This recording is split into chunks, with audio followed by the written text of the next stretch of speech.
Let us not pray to be sheltered from dangers, but to be fearless when facing them.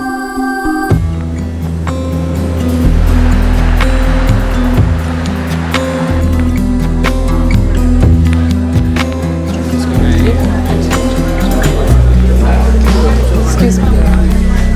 You chose to be a very right choice. Prasanji, hi. I'll leave. मुझे article complete करना है. इतनी जल्दी क्या है? अभी तो party शुरू ही हुई है. आई नो, लेकिन कल की डेडलाइन है. खाना तो खा के जाओ. अगर ऐसी चलेगी तो अशोक बुरा मान जाएगा. Okay.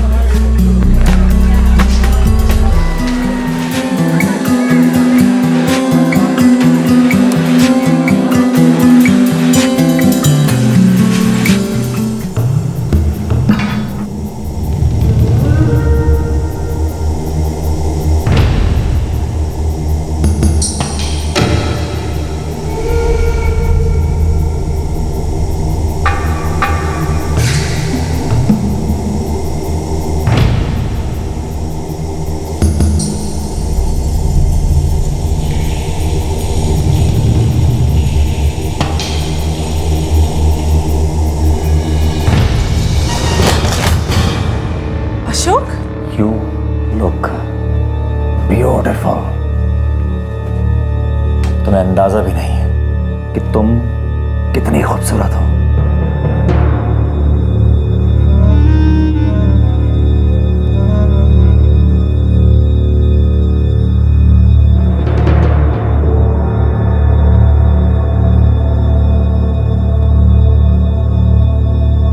Ashok, what do you think you're doing? तुम मुझे बहुत अच्छी लगती हो. किसी औरत के ना कहने पर भी अगर कोई पुरुष उस पर जबरदस्ती करे, उसकी ना को सुनकर भी अनसुना कर दे, और वो पुरुष अगर ऑफिस का कोई सीनियर हो, तब 1997 में सुप्रीम कोर्ट के द्वारा जारी की गई विशाखा गाइडलाइंस के अनुसार किसी भी कार्यस्थल यानी कि वर्क प्लेस पर जहां औरतें काम करती हैं, वहां सेक्सुअल हैरेसमेंट सेल बनाना वैधानिक रूप से अनिवार्य है. जून 2002 में जब नम्रता दास ने एक प्रतिष्ठित न्यूज़पेपर में नौकरी ज्वाइन की, तब उसने कोई दस्तक नहीं सुनी थी कि उसे वहां पर किस हालात से गुजरना होगा.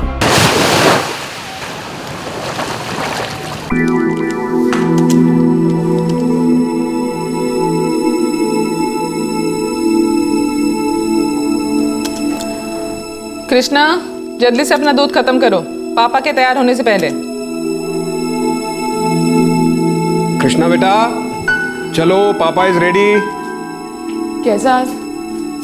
मैं अप्लाई करने जाऊँ ना? तुम फिर से सोचने लग गई. कितने दिनों से तुम्हें कह रहा हूँ, स्टार्ट वर्किंग. अपना टैलेंट वेस्ट मत करो.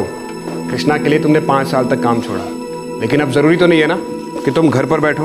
और मैडम, जर्नलिज्म में डॉक्टरेट इसलिए किया था क्या कि घर पर बैठी रहो. All the best. Thank you. All the best mama. Thank you बेटा. चलो चलो चलो, देर हो जाएगी. चलो बाय बाय. चल चल चल चल चल.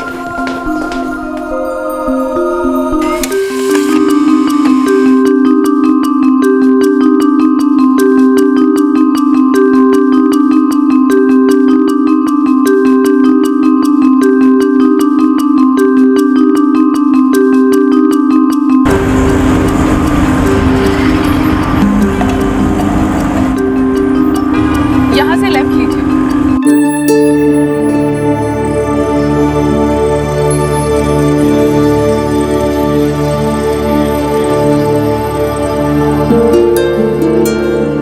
नम्रता दास, हाँ? सुमित सर आपसे मिलेंगे. या.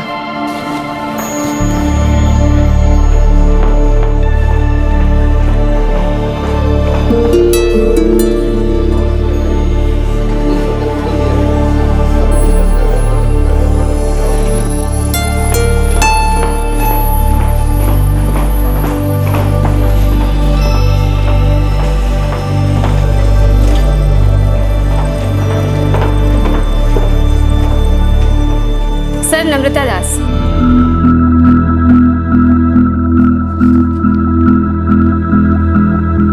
जर्नलिज्म में पीएचडी किया है आपने? जी. एक्सपीरियंस भी है? जी, मेरी बेटी के बाद मैंने 5 साल का ब्रेक लिया था. अब वो बड़ी हो गई है, 5 साल की हो गई है, तो सोचा वापस काम शुरू कर दूँ. Good, very good. देखिए, हमारे यहाँ सीनियर रिपोर्टर्स की ज़रूरत है. मैं आपका रिज्यूम हमारे ब्यूरो चीफ अशोक पुरोहित को फॉरवर्ड करता हूँ और उनका ओपिनियन लेकर मैं आपको कॉल करूँगा. Okay, thank you. Welcome.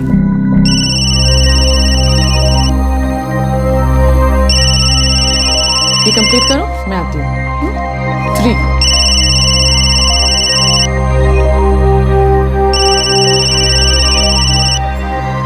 Hello.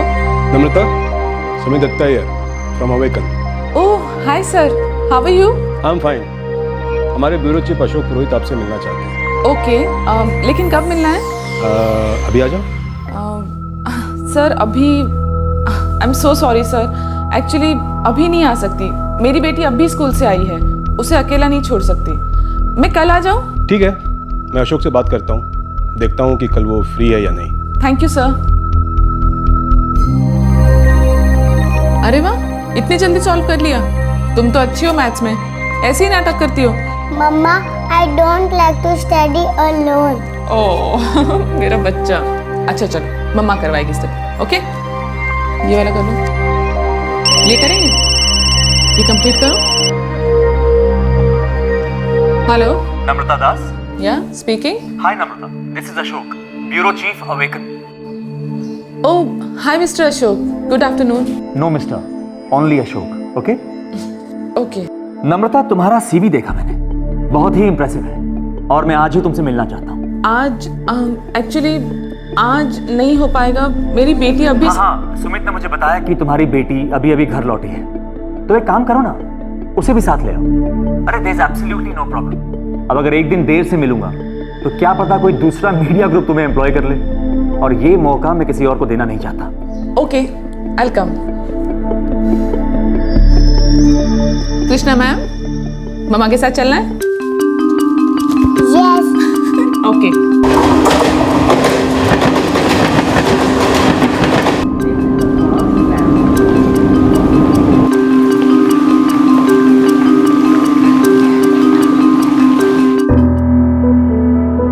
Krishna, यहाँ चुपचाप बैठ के ड्राइंग करना। हाँ, दीदी को डिस्टर्ब नहीं करना। मम्मा अब भी इंटरव्यू देकर है।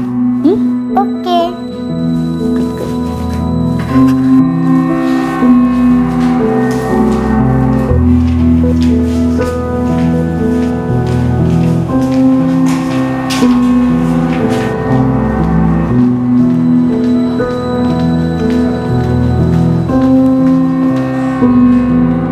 May I come in, sir?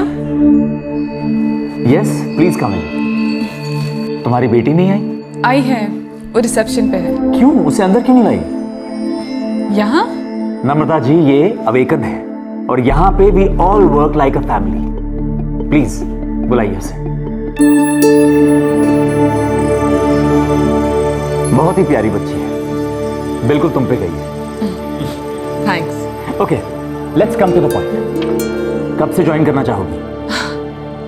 Really? तुमसे कहा था मैंने, अब कोई और न्यूज़पेपर तुम्हें एम्प्लॉय कर ले, ये मौका मैं किसी और को देना नहीं चाहता। एक काम करते हैं, तुम कल ही से ज्वाइन कर लो। मुझे बस 1 वीक का टाइम चाहिए होगा, मुझे इसके लिए क्रश ढूंढना है। 1 वीक मतलब 15 जून से तुम ज्वाइन करना चाहती हो? हाँ। Okay. Thank you so much. Welcome to Awaken. Thank you.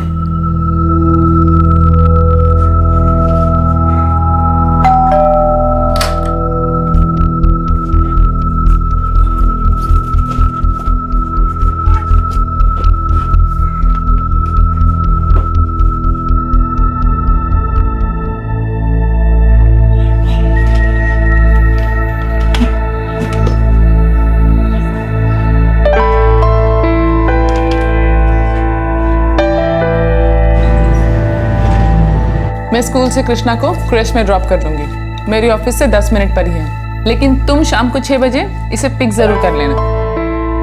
जो हुकुम सीनियर रिपोर्टर अवेकन। अच्छा कृष्णा, अभी कल शाम से पापा ही रहेंगे तुम्हारे साथ। ओके, पर आइसक्रीम? ओके, पर सिर्फ कल, रोज रोज नहीं। पापा और पिज्जा? क्या हूँ? नहीं, no pizza, no burger, no junk food at all. Okay yes mama. Please, किस बात के लिए? भाई एक बर्गर ले लेंगे, हाफ बर्गर खा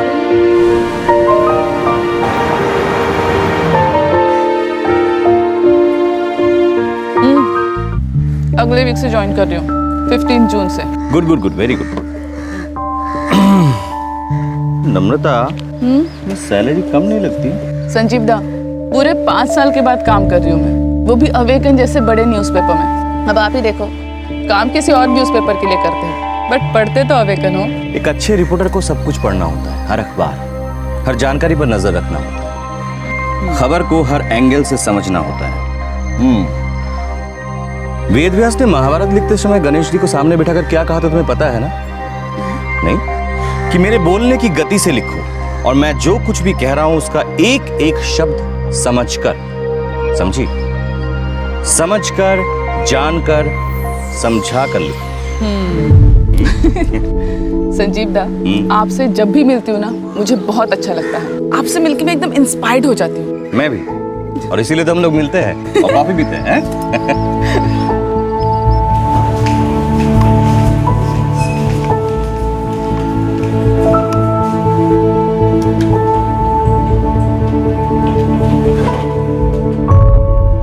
हाय, नितिन कुमार। हाय, नम्रता दास।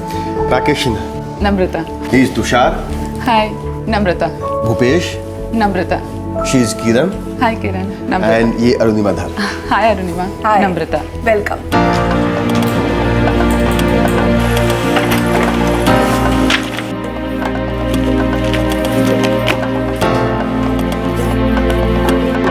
मैडम जी, अशोक सर बुला रहे हैं। हाँ, जाती हूँ।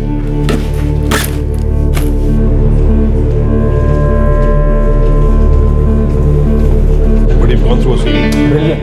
May I come in? There she is. Namrata, please come in. Namrata, ये है Prasannajit. Hello. Hi.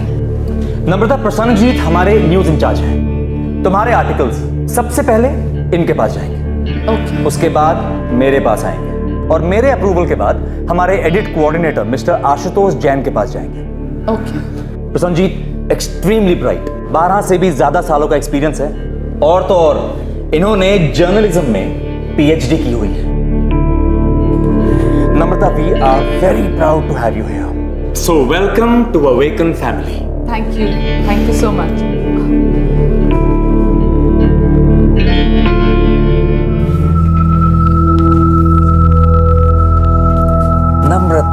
Namrata, what an article, superb.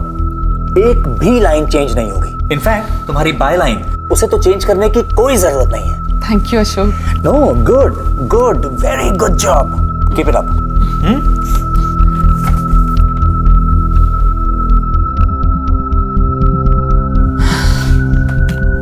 ऐसा नहीं था कि अवेकन मेरा पहला जॉब था। 12 साल से इस फील्ड में हूँ मैं।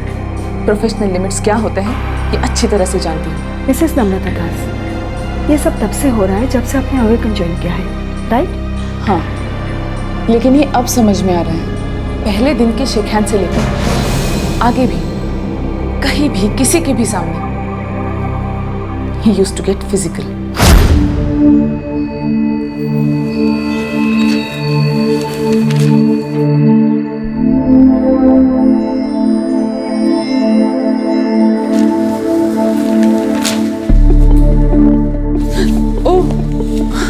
क्या नम्रता, मैं जब भी तुम्हें देखता हूं तुम सिर्फ काम कर रही होती हो। काम के अलावा तुम्हें और कुछ सोचता ही नहीं है क्या? एक ब्रेकिंग न्यूज़ पे काम कर रही हूँ। तुम्हारा हर आर्टिकल एक ब्रेकिंग न्यूज ही तो होता है। देखो, काम करना जरूरी है, लेकिन काम के साथ साथ अपना ख्याल रखना भी तो बहुत जरूरी है ना। अब सिर्फ काम ही करती रहोगी तो सेहत खराब नहीं हो जाएगी। इसीलिए जितना हो सके अपनी सेहत का ख्याल रखो। ओके। अच्छा नम्रता, एक बात और, मैं चाहता हूं कि हमारे जितने भी जूनियर रिपोर्टर्स हैं उन सभी को तुम ट्रेन करो। तुम्हें अंदाजा भी नहीं है कि वो तुमसे कितना कुछ सीख सकते हैं। करोगी ना? या श्योर? श्योर। Thank you. समझ भी नहीं आता था ये आदमी ऐसा क्यों कर रहा है। इतनी सीनियर पोजीशन का आदमी, प्रोफेशनल एथिक्स क्या होते हैं ये पता नहीं होगा उसे। बस छूने का मौका ढूंढता रहता था हर वक्त।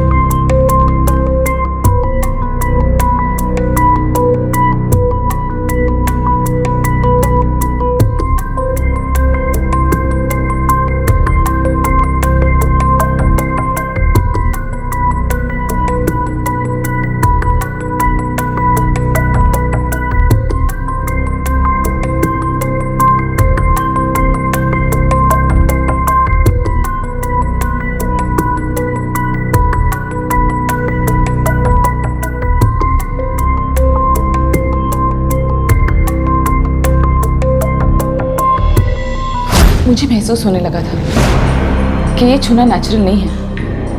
वो अच्छी तरह से जानता था कि वो क्या कर रहा है। I felt so uncomfortable.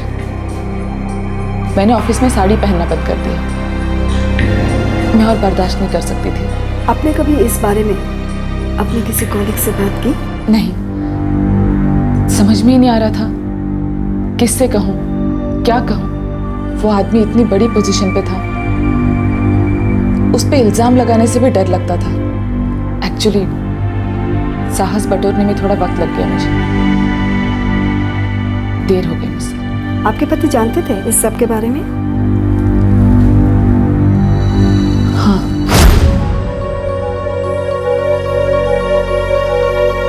समझ में नहीं आता क्या करूं। बहुत गंदा लगता है जब वो छूता है। तुमने अपने सीनियर्स को बताया?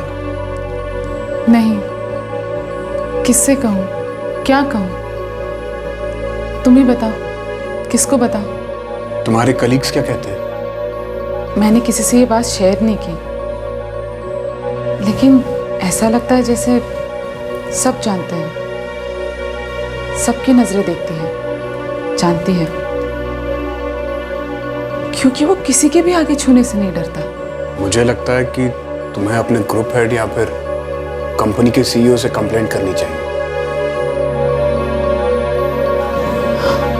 ओके।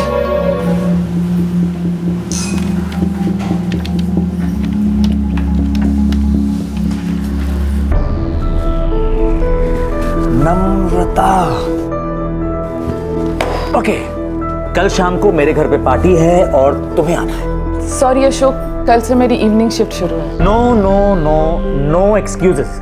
अच्छा एक काम करते हैं, थोड़ी देर के लिए चली आओ, बाद में ऑफिस चली आना।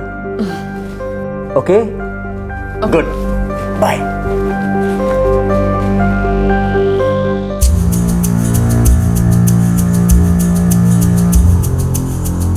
Brilliant Namrata, great work. Thank you sir. Namrata, कल आ रही हो ना? कहाँ? अरे अशोक ने तुम्हें बताया नहीं कल उसके घर में पार्टी? बताया था, लेकिन कल से मेरी इवनिंग शिफ्ट शुरू है। कैसी बात कर रही हो तुम? अशोक को बहुत बुरा लगेगा, वो तो तुम्हारा दीवाना है। I mean, तुम्हारे काम का।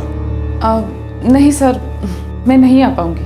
थोड़ी देर के लिए आ जाना, उसके बाद वहीं से ऑफिस चली जाना। तुम नहीं आओगी तो अशोक को बहुत बुरा लगेगा। ठीक है सर, मैं थोड़ी देर के लिए आ जाऊंगी। तो तुम पार्टी में गई? जी, समझ में नहीं आ रहा था क्या करूं। बहुत डिस्टर्ब थी, कंफ्यूज थी मैं। सोच रही थी शादीशुदा आदमी है, एक पत्नी है, एक बच्चा है उसका। एटलीस्ट अपने घर पे तो ऐसा कुछ नहीं करेगा।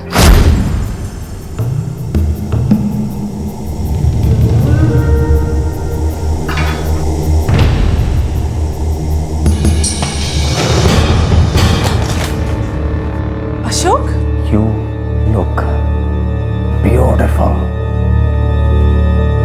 तुम्हें अंदाजा भी नहीं है कि तुम कितनी खूबसूरत हो। Ashok, what do you think you're doing? तुम मुझे बहुत अच्छी लगती हो। और बर्दाश्त नहीं कर सकती थी मैं। इतना होने के बाद भी तुमने किसी से कुछ नहीं कहा? मैंने डिसाइड कर लिया था कि मैं उससे डिस्टेंस मेंटेन करूंगी। अशोक सर आपको बुला रहे हैं। कह दो मैं बिजी हूँ।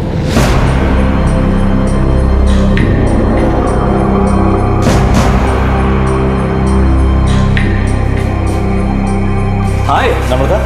अच्छा मुझे आर्टिकल खत्म करना है।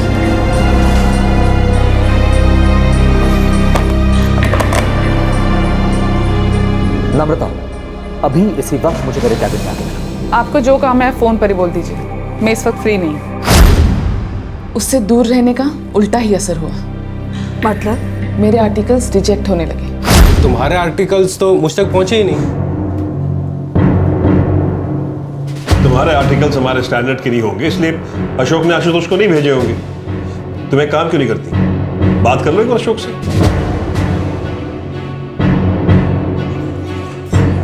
ये तो होना ही था। हाँ, इसके पहले भी कई इंटर्न अशोक के इसी बर्ताव की वजह से जॉब छोड़ के जा चुकी है। साफ साफ कहो राकेश, तुम कहना क्या चाहते हो? बस इतना समझ लो कि तुम अकेली नहीं हो और तुम पहली भी नहीं हो।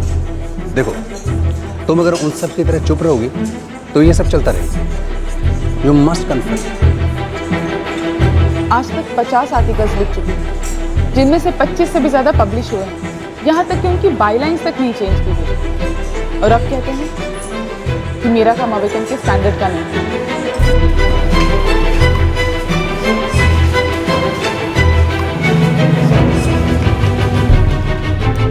May I come in?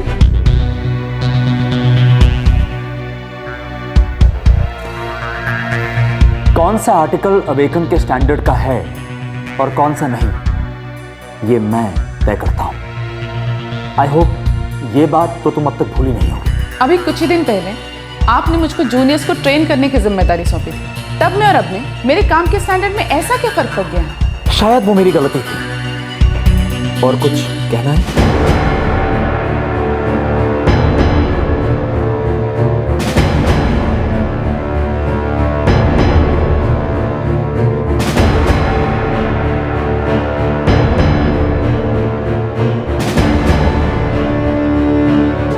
क्यों मिलना है सीईओ से? कुछ जरूरी बात करनी है। But what is the matter? वो बेवजह किसी से नहीं मिलते हैं। मुझे कुछ पर्सनल बात करनी है। ठीक है, मैं उनको इन्फॉर्म करता हूँ। Let's see. Thank you.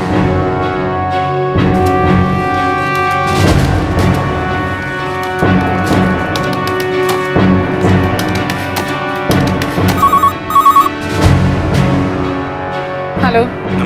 CEO Anand sir ने 3 अक्टूबर का अपॉइंटमेंट दिया है, वो भी सिर्फ 20 मिनट के लिए। थैंक्स।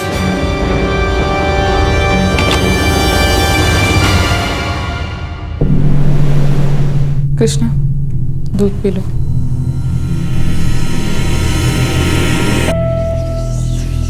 नम्रता, जस्ट रिलैक्स। सीईओ को जाकर बताओ क्या क्या हुआ है। हो सकता है उन्हें अशोक पुरोहित की इन हरकतों के बारे में कुछ जानकारी ना हो सकता है आज तक इस बारे में ऊपर तक किसी ने कोई शिकायत ही ना की हो। क्या हुआ मम्मा? कुछ नहीं बेटा, कुछ नहीं हुआ। तुम दूध पियो और पूरा दूध खत्म कर लो। हाँ? तो आप सीईओ से मिले, क्या बताया? सब कुछ जो अब तक हुआ था वो सब कुछ, ऑफिस में, केबिन में, पार्टी में, अशोक के घर के किचन में, वो बात बेबात छूना, वो harassment.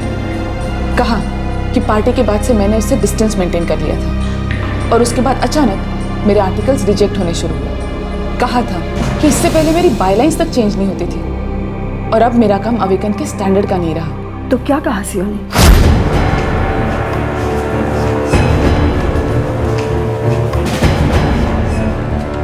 May I come in, sir? Yes yes, come in.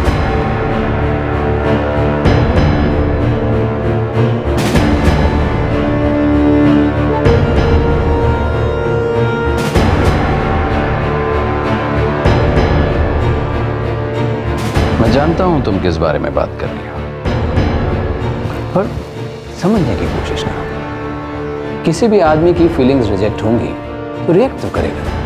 मैं समझी नहीं सर, आप कहना क्या चाहते हैं? Ashok loves you.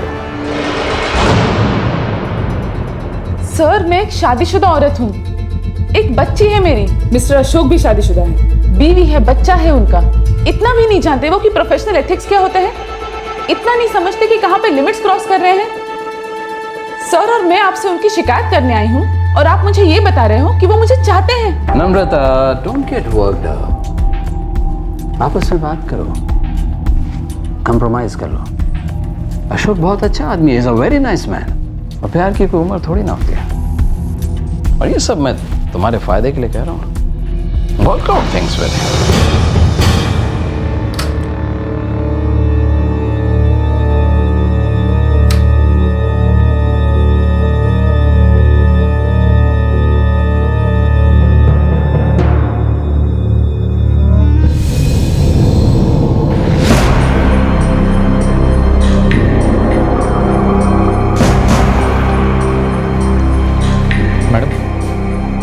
Madam, Ashok sir ने आपको अर्जेंटली बुलाया।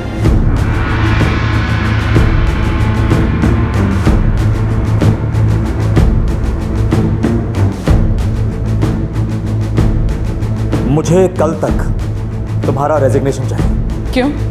कल तक। पर क्यों?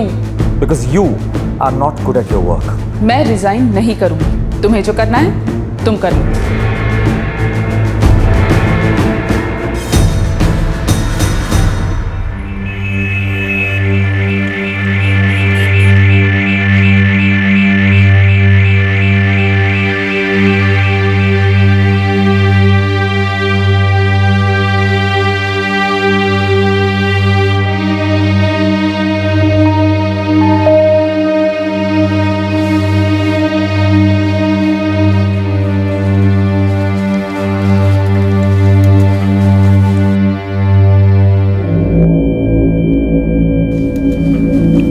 नम्रता, सुमित तुमसे बात करना चाहता है। किस लिए? वो तो वही तुम्हें बताएगा।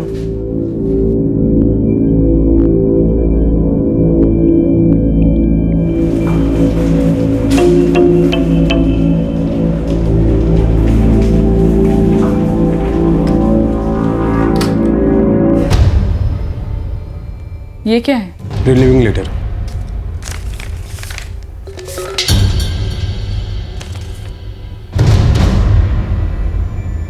मुझे जॉब से रिलीव किया जा रहा है? यस। क्यों? मेरी गलती क्या है? पढ़ लो, लिखा है लेटर में। We are sorry to inform you that your services are no longer required at the office of Awaken. We find your working standards not up to the mark. That is said at our publication, and we hereby terminate your services.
नम्रता, बस बहुत हो चुका। यूं चुप चुप रहना, घुट घुट कर जीना, कब तक इस तरह हताश होकर बैठी रहोगी? एक एनजीओ है जो सेक्सुअल हैरेसमेंट के केसेस को लेती है। तुम जाकर उनसे मिलो, अपनी बात कहो, केस फाइल करो, हम मिलकर लड़ेंगे। मैं हर कदम पर तुम्हारे साथ हूं।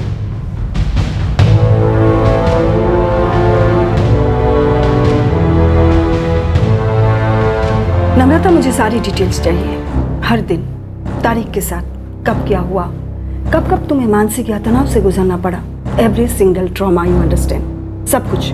अगर डायरी की तरह लिखोगी तो और भी बेहतर होगा। मैं कोशिश करती हूँ। मैं सलाह दूंगी, तुम किसी काउंसलर से और मेडिकल प्रैक्टिशनर से मिलो।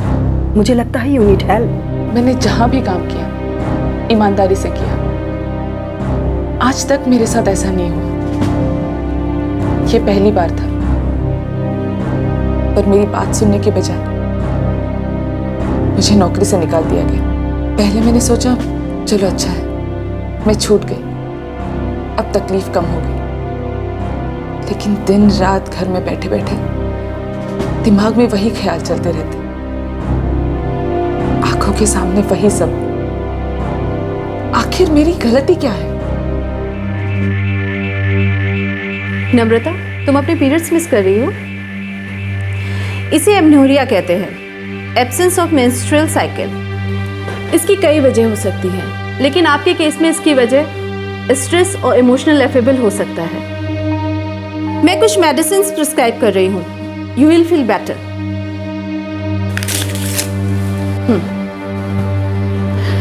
देखो, मैं तो इतना ही कहूंगी कि फाइट, जो कुछ भी तुम्हारे साथ हुआ उसे इग्नोर मत करो, लड़ो, लेकिन ख्याल रहे कि उसका असर तुम्हारी सेहत पर नहीं होना चाहिए।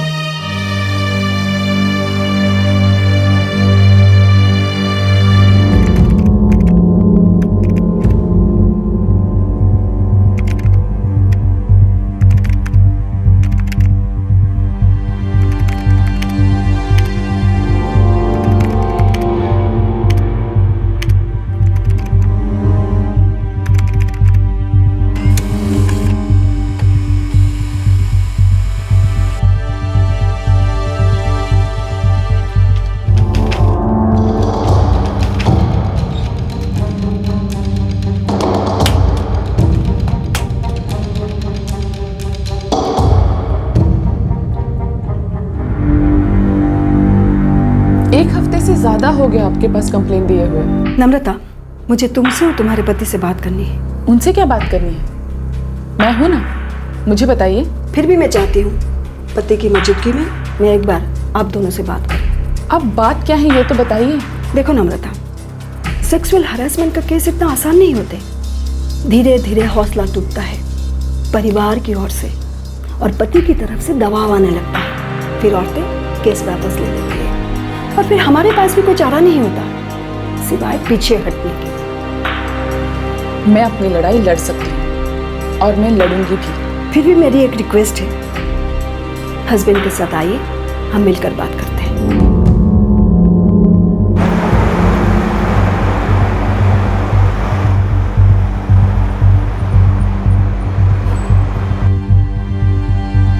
मैं अपनी पत्नी के साथ हूं, हर हाल में, हर लड़ाई में। खुशी हुई ये बात सुनकर। अब आप ही बताइए क्या करें, कैसे आगे बढ़ें? लेबर कमीशन में केस कब तक फाइल करना है? एक प्रॉब्लम है। अब क्या प्रॉब्लम है? एक्चुअली मैं आपको निराश नहीं करना चाहती थी। सोचा था कि आपके पति आएंगे ही नहीं, सो मुझे कुछ आपको बताना ही नहीं पड़ेगा। देखिए तनुजा जी, आप साफ साफ कहिए, प्रॉब्लम क्या है? देखिए, अवेकन एक बहुत बड़ी मीडिया ऑर्गेनाइजेशन है, उनसे लड़ पाना बहुत मुश्किल है, जीत पाना नामुमकिन। खास करके केस जब सेक्सुअल हैरेसमेंट का हो।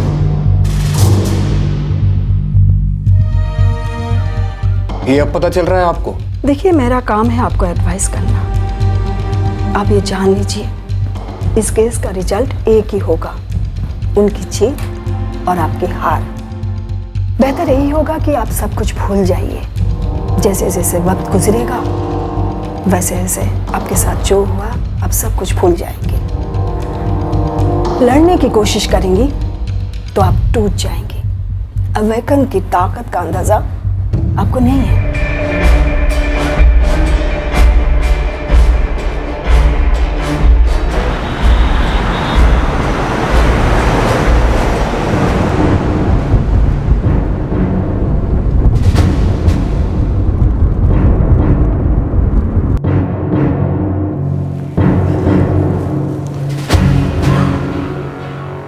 अरे बहुत पावरफुल मीडिया ग्रुप है तो क्या हुआ, वो कुछ भी करेंगे और बचकर निकल जाएंगे।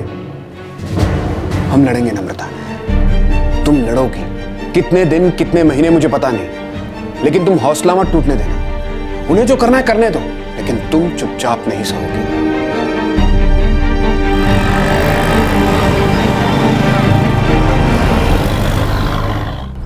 अवेकन कोई छोटी मछली नहीं है, एक शार्क है, और कोई छोटा मोटा अखबार भी नहीं है, एक रेप्यूटेड मीडिया हाउस है। तुम्हें तो पता ही नहीं कि कहां कहां उनके कनेक्शंस हैं। न्यूज़ बिजनेस इनके इशारों पर चलता है। संजीव दा, वैसे तो आप मुझे इंस्पायर करते हो, आज डिस्करेज कर रहे हो? नहीं नहीं, डिस्करेज नहीं, फैक्ट बता रहा हूं। नहीं दादा, जो भी है मैं तब तक लड़ूंगी जब तक वो अपनी गलती मान नहीं लेती। वो मुझे इसलिए काम पे से नहीं निकाल सकते क्योंकि मैंने उनके ब्यूरो चीफ के खिलाफ सेक्सुअल हैरेसमेंट की कंप्लेंट की है। विमेंस ग्रुप के चीफ को मैं जानता हूँ, तुम उनसे कांटेक्ट करो। ओके, नंबर दीजिए।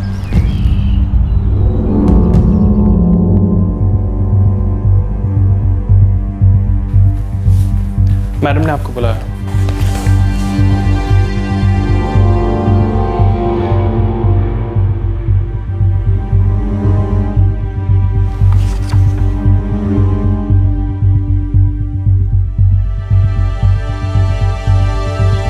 तो उन्होंने कहा कि तुम इनकॉम्पिटेंट हो। हाँ, लेकिन मैं नहीं मानती। मैंने अवेकन में 3 महीने तक काम किया है और इन 3 महीनों में मेरे 25 से भी ज्यादा आर्टिकल्स अवेकन में पब्लिश हुए हैं और अब उन्हें पता चल रहा है कि मेरा काम अवेकन के स्टैंडर्ड का नहीं था। जाहिर सी बात है, तुमने कंप्लेंट की सेक्सुअल हैरेसमेंट की और उन्होंने ये एक्शन लिया। जी हाँ, ऐसा ही हुआ था। तुमने सीईओ से भी कंप्लेंट की थी? जी। अवेकन में सेक्सुअल हैरेसमेंट का सेल है?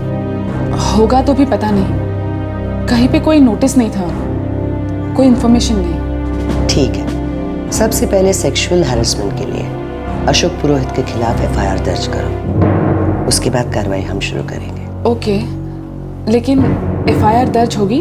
ऑफ कोर्स होगी, क्यों नहीं होगी। तुम कभी डिसअपॉइंट मत होना। इन द मीन टाइम मैं रिपोर्टर्स एसोसिएशन से भी बात करती हूँ। साइमल्टेनियसली तुम लेबर कमीशन में इस इलीगल टर्मिनेशन के खिलाफ केस दर्ज करो। थैंक यू सो मच, आपसे मिलकर लड़ने की ताकत मिली, वरना मुझे लगा था यहाँ पर भी वही सुनने को मिलेगा। वो बहुत ताकतवर लोग हैं, उनसे लड़ना बेमतलब है। ताकतवर लोगों से लड़ना अक्सर बेमतलब ही लगता है। वो एक राक्षस और हम छोटे से इंसान। लेकिन डेविड और गोलायत की कहानी हम सब ने सुनी ही है।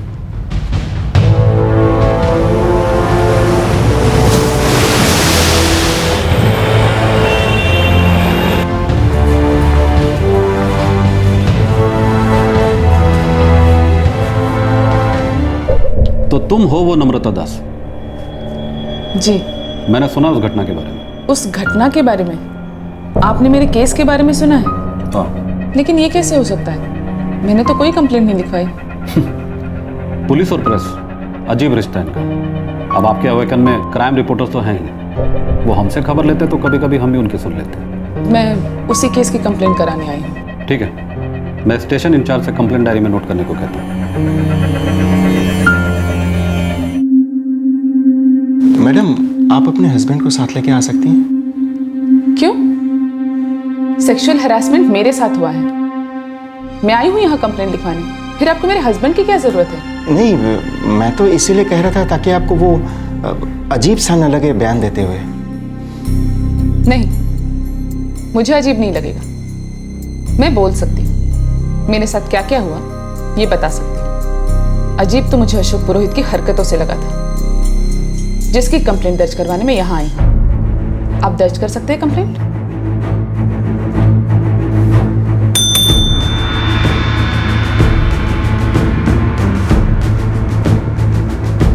जब भी मौका मिलता था, कहीं भी, कभी भी, किसी के भी सामने छूता था, मैंने ऑफिस में साड़ी पहनना बंद कर दिया, क्योंकि उसका हाथ कभी भी कमर पे चला जाता। मेरा हाथ पकड़ना या मेरे शोल्डर पे हाथ रखना जैसे उसकी आदत सी बन गई थी।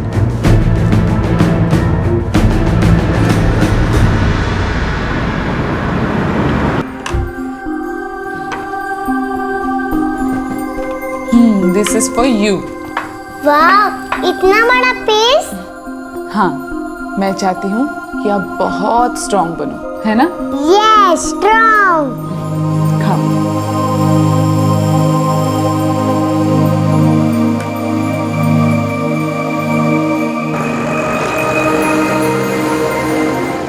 यू नो कैजाद, हमारी सोसाइटी में, इस पुरुष प्रधान समाज में, जहाँ पे सत्ता पुरुष के हाथ में होती है, माता पिता के लिए बेटा पहले आता है और बेटी बाद में। एक माँ अपनी बेटी को जिंदगी की हर मुश्किल से लड़ने के लिए तैयार करती है और बेटी को कहती है किसी से लड़ना मत। इसके चलते बेटों को मिलती है बेहतर एजुकेशन, बेहतर खाना, बेहतर परवरिश, ताकि उनमें जीने की ताकत और हौसला बरकरार रहे। और बेटियों को क्या कहा जाता है?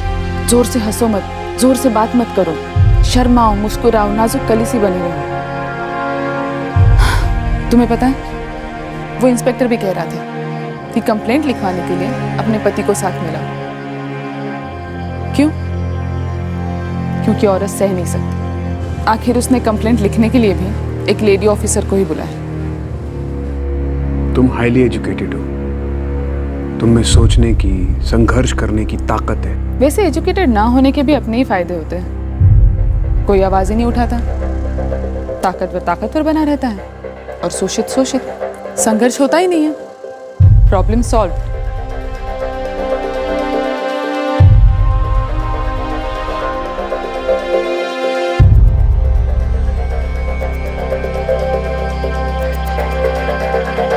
ये तो सिर्फ स्टेशन डायरी में एंट्री है, एफआईआर नहीं दर्ज की है उन्होंने। मुझे कहा कंप्लेंट लिखवाने के लिए, मैंने लिखवा दी।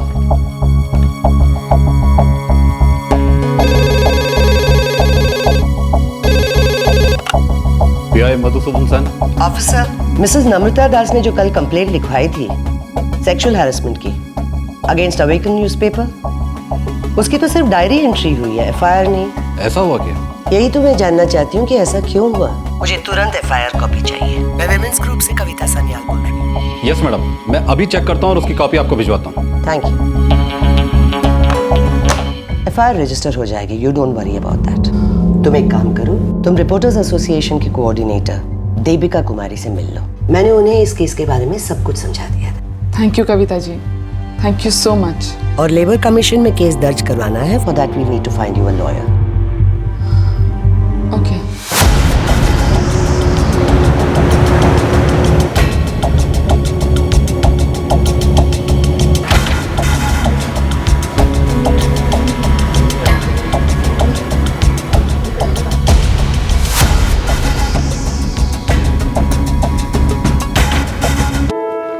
तुमने आवाज उठाई, ये अच्छा किया।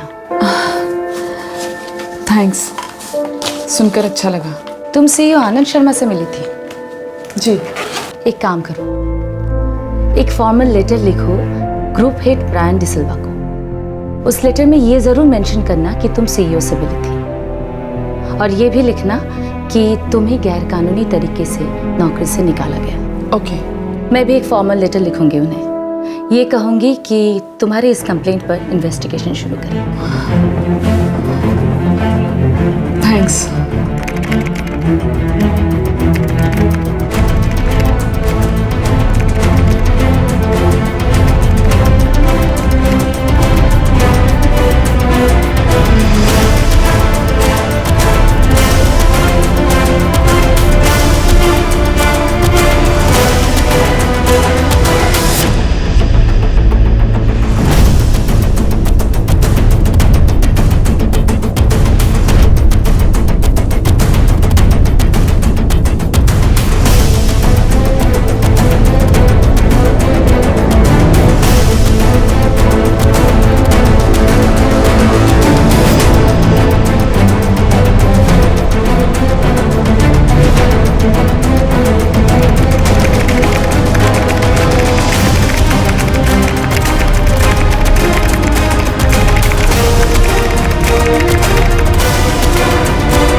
डियर सर, लेटर हमारे एसोसिएशन की मेंबर मिसेस नम्रता दास की शिकायत के संदर्भ में उन्होंने ब्यूरो चीफ अशोक पुरोहित के खिलाफ ऑफिस में ड्यूटी के समय सेक्सुअल हैरेसमेंट का आरोप लगाया है। मिसेस दास का कहना है कि उन्होंने इस बारे में सीईओ मिस्टर आनंद शर्मा से शिकायत की, पर उनकी शिकायत के चंद दिनों बाद ही उन्हें नौकरी से निकाल दिया गया और वजह बताई गई कि वो इनकॉम्पिटेंट है। हमें जानकर अफसोस होता है कि एक अनुभवी पत्रकार को, जिसके कई सारे आर्टिकल्स आपके न्यूज़पेपर में पब्लिश हो चुके हैं, उन्हें ही इनकॉम्पिटेंट कह के जॉब से निकाला गया। इससे जाहिर होता है कि सेक्सुअल हैरेसमेंट के मामले को दबाने के लिए यह कार्रवाई की गई है। हम आपको एडवाइस करते हैं कि आपके ऑफिस में एक सेक्सुअल हैरेसमेंट सेल को तुरंत कॉन्स्टिट्यूट किया जाए और मामले की जांच पड़ताल हो। हम आपसे उम्मीद रखते हैं कि आप पीड़ित को न्याय दिलवाने में हमारा सहयोग करेंगे।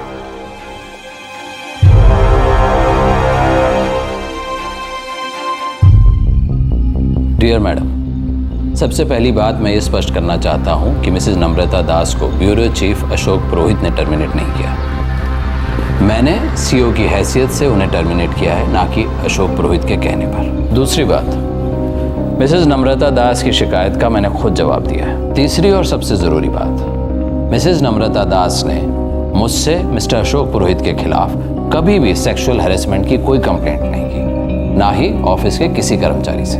ये आरोप मिसेज दास ने नौकरी से निकाले जाने के 3 महीने बाद किसी दुर्भावना से किया है। हमारा लिविंग लेटर उनकी शिकायत से 3 महीने पहले उन्हें मिल चुका था, जिसमें स्पष्ट उल्लेख था कि वो इनकम्पिटेंट है। अंत में मैं ये कहना चाहता हूँ कि हमारी कंपनी को सेक्सुअल हैरेसमेंट सेल की ज़रूरत है, ऐसा मुझे नहीं लगता। अगर ये होता भी तब भी मिसेज दास पर कार्रवाई की जाती। उनके सारे आरोप एक प्रतिष्ठित व्यक्ति और एक प्रतिष्ठित अखबार को बदनाम करने की सोची समझी साजिश है। हम ये भी स्पष्ट करना चाहते हैं कि आपकी एसोसिएशन से सेक्सुअल हैरेसमेंट सेल के संबंध में हम किसी तरह का पत्र व्यवहार नहीं करना चाहते, क्योंकि ऐसी किसी एसोसिएशन को कोई अधिकार नहीं है कि वो हमें ये बताए कि हमें क्या करना ज़रूरी है और क्या नहीं। That's it.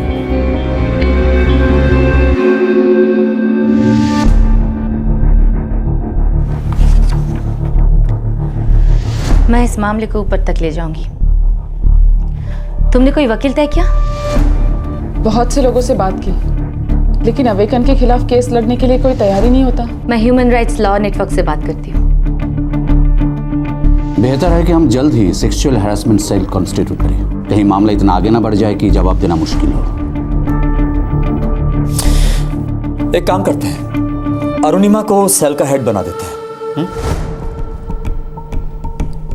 Okay, fine.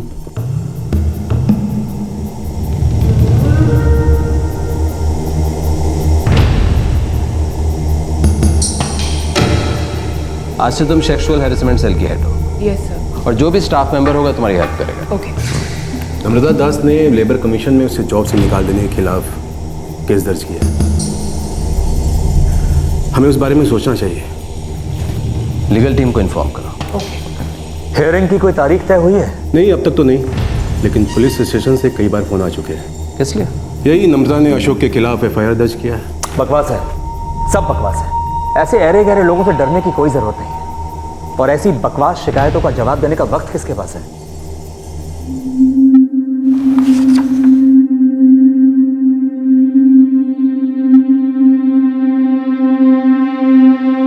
Devika ma'am ने आपके बारे में बताया। तो आप मेरा केस लड़ेंगे?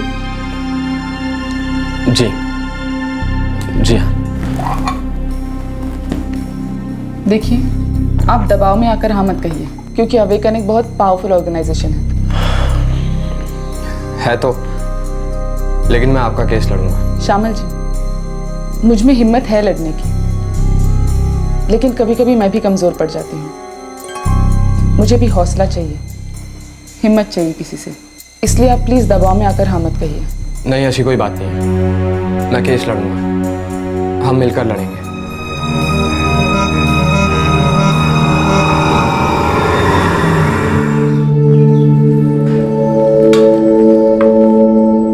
कैजाद,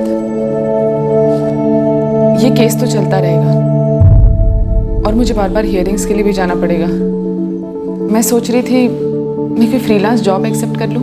अच्छा रहेगा तुम्हारे लिए, बिजी रहोगी तो फाइट करने के लिए ताकत भी मिलेगी। मम्मा, आप इससे से फाइट कर रहे हो? नहीं बेटा। तो पापा ने बोला कि आपको फाइट करने के लिए ताकत चाहिए। नहीं बेटा, वो कुछ इश्यूज है जो सेटल करने हैं, दैट्स इट, और कुछ नहीं। अब खाना खाओ।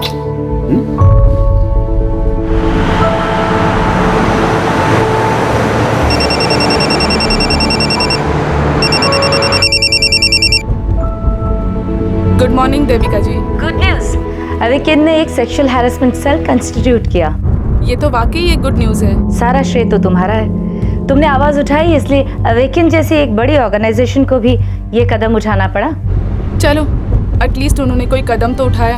अब मैं उन पर दबाव डालूंगी कि तुम्हारी केस पर कार्रवाई करें। शायद वो ऐसा नहीं करेंगे। शायद क्यों, वो ऐसा करना ही नहीं चाहेंगे। हमारा काम है कोशिश करते रहना। मैं अभी लेबर कमीशन के ऑफिस जा रही हूँ। All the best. Thank you.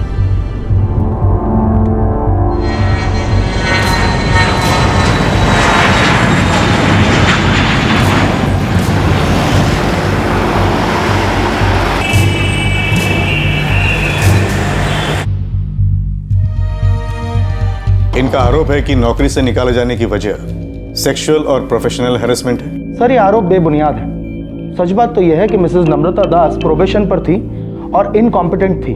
इसी वजह से उनको सर्विसेज से टर्मिनेट किया गया। सर, मिसेस नम्रता दास के रिकॉर्ड्स देखिए, उनके कई आर्टिकल्स अवेकन में छपे। इसके बावजूद उन पर आरोप लगाए जा रहे हैं कि वो अपने काम में सक्षम नहीं थी। सर, ये जो प्रोफेशनल और सेक्सुअल हैरेसमेंट के चार्जेस लगाए गए हैं, ये इन्होंने नौकरी से निकाले जाने के 3 महीने बाद लगाए हैं। ये एक सोची समझी साजिश है। इस सेक्सुअल हैरेसमेंट का केस किसी थाने में दर्ज है? जी सर, ये रही एफआईआर की कॉपी।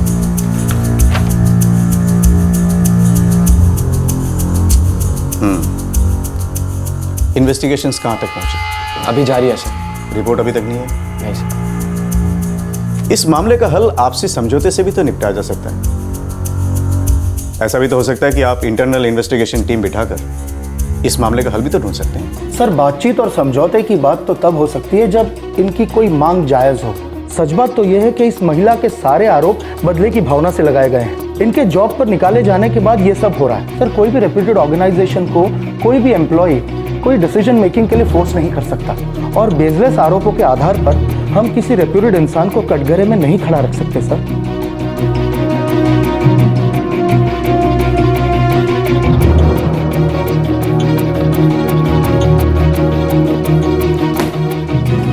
पुलिस की तहकीकात के बाद ही इस केस की अगली सुनवाई होगी। Thank you sir. Thank you sir. Police कछुए की चाल से चल रही है। इन्वेस्टिगेशन बहुत स्लो है। जाके पता करें ऐसा क्यों है। चलिए।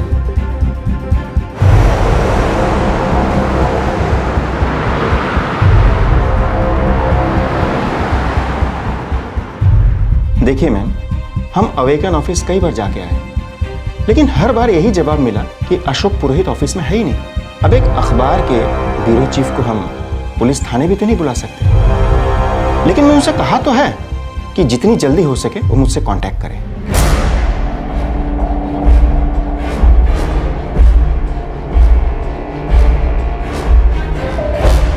पहली बात, नम्रता हमारे ऑर्गेनाइजेशन की अब एम्प्लॉय नहीं है। पर कभी तो थी।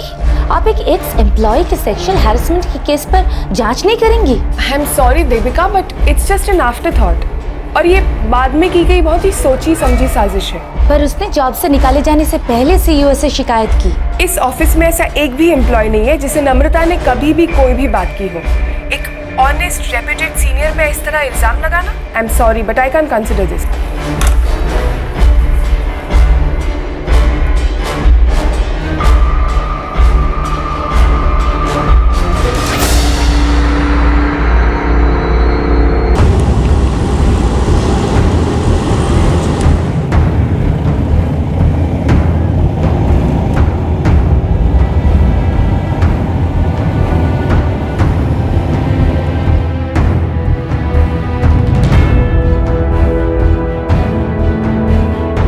एफआईआर दर्ज करवा के 1 महीना हो चुका है। मुझे यकीन है कि इतने बड़े ऑर्गेनाइजेशन के ऑफिसर के खिलाफ कार्रवाई करने में आपका स्टाफ कतरा रहा है। एक्चुअली कविता जी, बात यह है कि मामला चाहे ईव टीजिंग का हो या फिर औरतों के खिलाफ कोई और जुर्म हो तो हमारा स्टाफ हैंडल कर सकता है, पर सेक्सुअल हैरेसमेंट का मामला ऐसा मामला है कि उस लेवल में केस की गहराई तक जाने के लिए हमारा स्टाफ इक्विप नहीं होता। आखिर ये एक शिकायत है एक औरत की एक मर्द के खिलाफ, तो जाहिर है कि कोई गवाह तो सामने आएगा नहीं। मैं समझ सकती हूँ, आप सबके लिए ये औरत के हाथ का एक हथियार है जिसे वो अपने मतलब के लिए यूज करती है। ये धारणा जरूर है हमारे समाज में, हमारे सिस्टम में, हमारी सोसाइटी में, पर मुझे थोड़ा वक्त दीजिए, मैं इससे रिलेटेड अधिकारियों से जरूर बात करूंगा। मेरी एक रिक्वेस्ट है आपसे जी। उनसे कहिए कि मामले को जल्द से जल्द इन्वेस्टिगेट करवाएं। Sure ma'am. Thank you sir. हम हमारी तरफ से पूरी कोशिश कर रहे हैं, पर अवेकन ऑफिस में कोई भी सामने आकर बात करने को तैयार नहीं। आखिरी बार जब हम उनके पास गए तो उन्होंने हमारे हाथ में एक लेटर रख दिया। देखिए, नम्रता दास के सारे आरोप बेबुनियाद हैं। आप समझते क्यों नहीं ऑफिसर? उस औरत ने नौकरी से निकाले जाने के बाद कंप्लेन दर्ज की है। ऐसा तो कोई तभी करेगा ना जब उसे कोई हिसाब बराबर करना। हम मिस्टर पुरोहित से बात करना चाहते हैं। देखिए, वो इस वक्त मीटिंग में बिजी है, फिर अभी के बाद। और दूसरी सबसे इम्पोर्टेंट बात यह है कि हमारे ऑर्गेनाइजेशन के सबसे सीनियर जर्नलिस्ट कभी भी ऐसी ऊंची हरकत नहीं कर सकते। कल को कोई भी कुछ भी आरोप लगा दे तो क्या हम अपने सीनियर जर्नलिस्ट को आपके सामने सवाल जवाब करने के लिए बैठा देंगे? उस इंसान की इज्जत का उसके इस ऑर्गेनाइजेशन में कंट्रीब्यूशन का कोई मोल नहीं है। देखिए, हम दूसरे कर्मचारियों से भी बात करना चाहेंगे। देखिए, उसकी कोई ज़रूरत नहीं है। हमारे सारे एम्प्लॉय अशोक पुरोहित की बहुत इज्जत करते हैं और कोई भी उसके बारे में कुछ भी नहीं कहना चाहता। सो प्लीज़, आप बेवजह अपना वक्त बर्बाद करेंगे।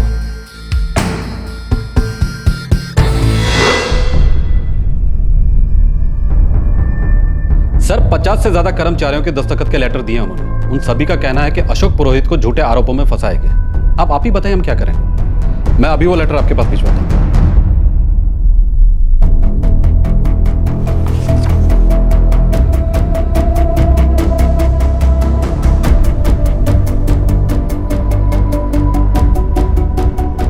दबाव में आकर सिग्नेचर्स किए होंगे। आखिर अवेकन में काम करते हुए कौन उनसे दुश्मनी मोल लेना चाहेगा? कौन अपने करियर को दांव पे लगाना चाहेगा? ये बात तो मैं भी दावे के साथ कह सकती हूँ। मैं भी पहले अपने करियर के डर से चुप रही थी।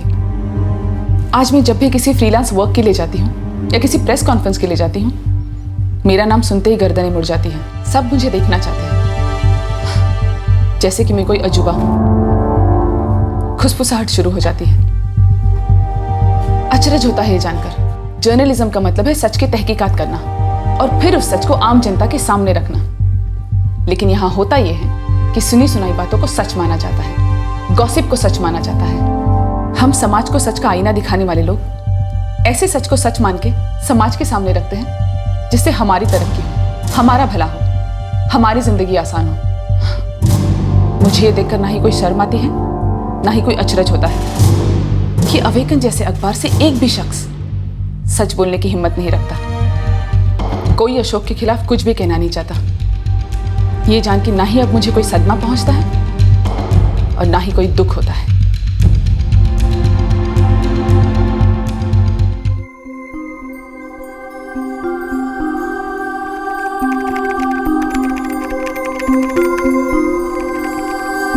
मम्मा, मुझे ये ग्रामर समझ में नहीं आता, प्लीज हेल्प करो ना। 1 मिनट बेटा, सिर्फ 1 मिनट। हाँ,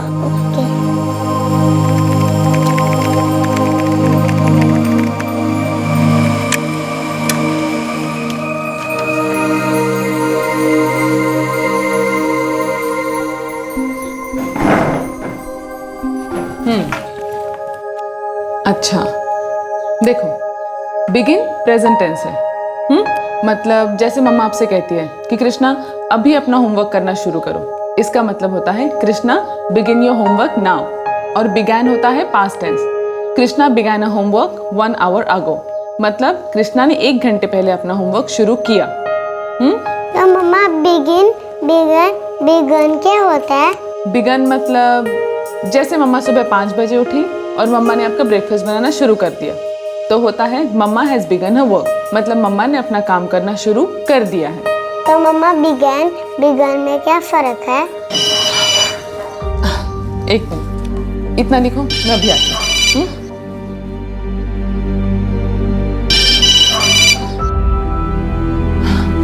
गुड आफ्टरनून कविता जी। एक खुशखबरी है, पुलिस इन्वेस्टिगेशन अब आईपीएस रैंक के ऑफिसर्स को सौंप दिया गया है। थैंक गॉड, अब इन्वेस्टिगेशन फास्ट होगी। एब्सोल्युटली। अब हम कह सकते हैं the battle has begin.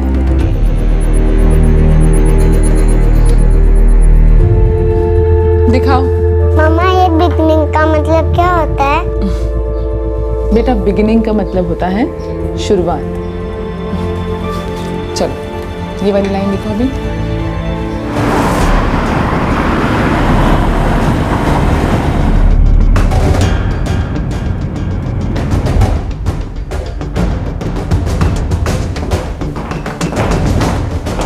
You may go, please.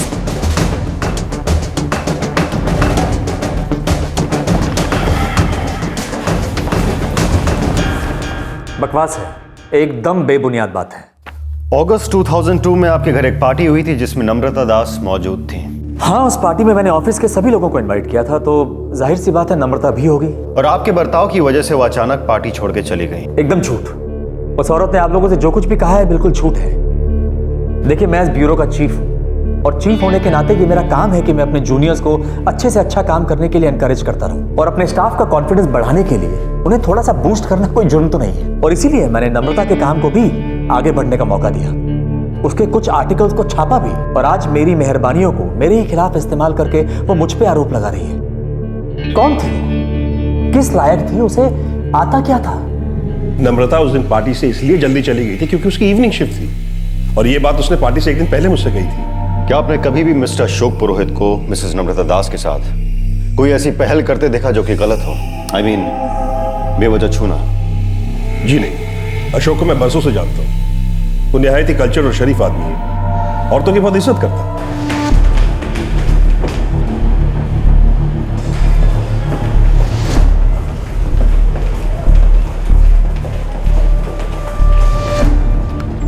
No, never. नम्रता ने कभी भी सेक्सुअल हैरेसमेंट की कोई शिकायत नहीं की, और सच तो यह है कि अशोक पुरोहित के बारे में कभी कोई बात ही नहीं हुई। हाँ, वो अपसेट थे कि उसके आर्टिकल रिजेक्ट हो रहे थे। मैंने उससे कहा कि अवेकन के स्टैंडर्ड के नहीं होंगे तो नहीं छपेंगे। तो आपका कहने का मतलब यह है कि मिसेस नम्रता दास ने आपसे अपॉइंटमेंट लिया, वो आपसे मिलने आई, और मिलने के बाद उन्होंने आर्टिकल नहीं छपने की शिकायत की आपसे। आपने कहा वो इनकॉम्पिटेंट है। कभी इस बारे में मेमो भेजा आपने उन्हें? इतने अधिकार हैं मेरे इस ऑर्गेनाइजेशन में कि जो अंडर परफॉर्म कर रहा है उसे मैं निकाल सकता हूँ। मिस्टर शर्मा, मिसेस नम्रता दास ने सिर्फ मिस्टर अशोक पुरोहित को ही टारगेट क्यों किया? वो आपसे किसी और की भी शिकायत कर सकती थी, but why is she targeting mister Ashok Purohit? साजिश है, एक रिप्यूटेड ब्यूरो चीफ और कंपनी को बदनाम करने की साजिश, और मेरा यकीन है इसमें लेबर यूनियन इन्वॉल्व है। हमारा उनसे विवाद चल रहा है, उन्हें मौका मिला हिसाब बराबर करने के लिए। उन्होंने नम्रता को मोहरा बनाया और लेबर कमीशन जाने के लिए उकसाया। That's it.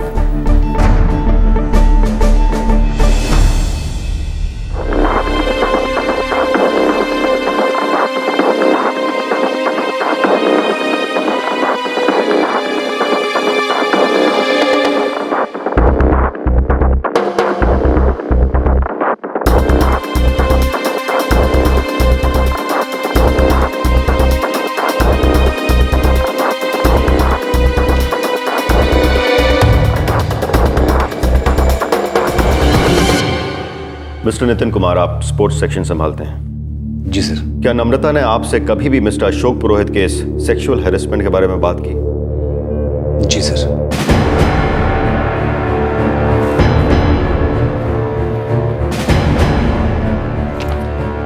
पर इस लेटर पर आपके भी सिग्नेचर, इसमें लिखा है कि अवेकन एम्प्लॉयज के मुताबिक मिस्टर अशोक पुरोहित पर लगे सारे इल्जाम झूठे हैं। आप भी उनमें से हैं जिन्होंने मिस्टर अशोक पुरोहित के कैरेक्टर सर्टिफिकेट पर दस्तखत किए। मजबूरी थी, करियर की फिक्र थी।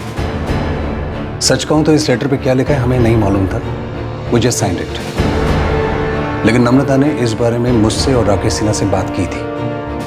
Rakesh Sinha current affair section में। इनफैक्ट मैंने ही नम्रता से कहा था कि कन्फ्रंट करो। हम दोनों को ही नहीं बल्कि सबको मालूम था कि नम्रता के साथ हो क्या रहा है। वो सबकी आंखों के सामने उसे छूता था, कहीं भी हाथ लगाता था। नम्रता वाकई ना समझती, जो उस आदमी को काफी देर से पहचान पाई। स्टेटमेंट देने से पीछे तो नहीं हट जाओगे? नहीं सर, अब नहीं।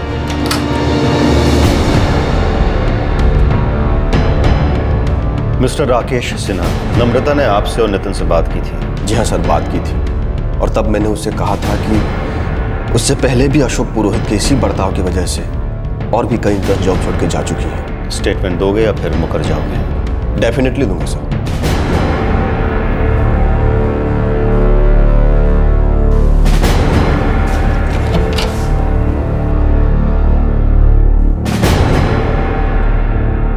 नम्रता काम में काफी अच्छी थी सर। काश आप में से उसके साथ तब कोई खड़ा होता जब उसे सबसे ज्यादा जरूरत थी। इस बात का अफसोस है सर, और हमेशा रहेगा। लेकिन अब यह गलती दोबारा नहीं होगी। Thank you sir. कुछ साल पहले जाके खोदिए, अशोक पुरोहित के कैरेक्टर का असली सर्टिफिकेट मिलेगा। हालांकि वो मैटर कभी रिपोर्ट नहीं हुआ।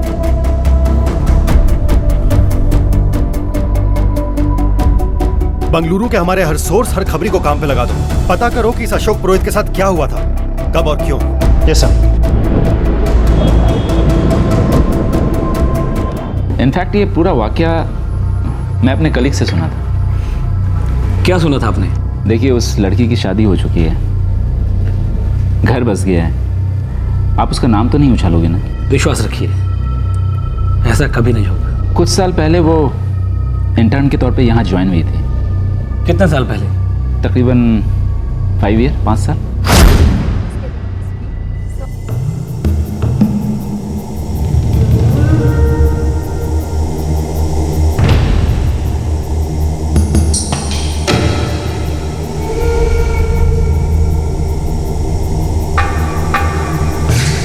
Very nice, very nice. क्या है ये? हाँ? व्हाट? क्या हुआ? बेवकूफ हूँ, दूध पीती बच्ची हूँ, कब से देख रही हूँ, कभी यहाँ हाथ लगाना, कभी वहाँ छूना। क्या लगता है तुम्हें कि मुझे कुछ समझ में नहीं आता कि तुम्हारी नीयत क्या है? इंटर्न हो ना, अपने करियर में आगे बढ़ना है या नहीं? Excuse me, go take a walk. तुम होते कौन हो? मैं वो हूं जो अगर तुम्हारी जिंदगी बना सकता है तो बर्बाद भी कर सकता है। अच्छा, अब तुम मेरी जिंदगी बनाओगे? एक्चुअली अशोक को अंदाजा ही नहीं था कि उसने किस चीज को न्योता दे दिया है।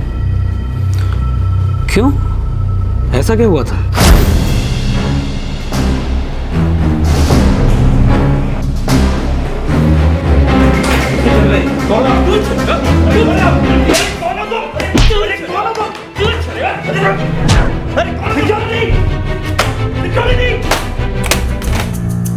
का मंगेतर था वो। उसने अशोक की बहुत पिटाई की। स्टाफ मेंबर के दिल में अशोक के लिए कोई सिंपैथी नहीं थी। उन्हें लग रहा था कि जो कुछ हो रहा था सब ठीक हो रहा था, वो इसी के लायक था। इस बात की किसने रिपोर्ट नहीं की? कौन करता? इस घटना के बाद अशोक काफ़ी दिनों तक हॉस्पिटल में एडमिट था। हॉस्पिटल से छुट्टी मिलने के बाद वो मुंबई शिफ्ट हो गया और कोई नहीं चाहता था कि ये मामला और उछले, क्योंकि खामखा कंपनी की बदनामी होती। Thank you very much. Thank you. अच्छा, मैंने सुना है उन्होंने अशोक पुरोहित की जिंदगी का कोई गड़ा मुर्दा बाहर निकाला है। कोई और भी लड़की थी जिसे उसने हरास किया था? हाँ, हालांकि वो बात तो दबा दी गई। उन्होंने बाहर ही नहीं आने दी होगी, जैसा मेरे केस में हुआ। एक रेपुटेड मीडिया हाउस है, कौन पंगा लेगा? और तुम्हें तो पता ही नहीं कि अशोक पुरोहित है क्या चीज़। अच्छे से जानती हूँ दादा कि वो क्या चीज़ है। एक लिच्चड़ आदमी जिसका हाथ लड़की देखी नहीं कि लपलपा जाता है। नहीं, वो बात नहीं कह रहा हूँ। बहुत ही रईस खानदान से है वो, बड़ी इज्जत है उनकी, दूर दूर तक कनेक्शंस हैं। दादा, अमीर और ताकतवर लोगों को लगता है ये दुनिया उनके बाप की जागीर है। उसमें नया क्या है? हमारे देश में इन अमीर बाप के बेटों की कमी है क्या? अच्छा दादा, चलती हूँ, कोर्ट जाना है। आज तो तारीख नहीं है ना? कोशिश तो कर ही सकती हूँ। अगर मैं ही थक के बैठ जाऊंगी तो मेरे लिए कौन दौड़ेगा? All the best. Thank you.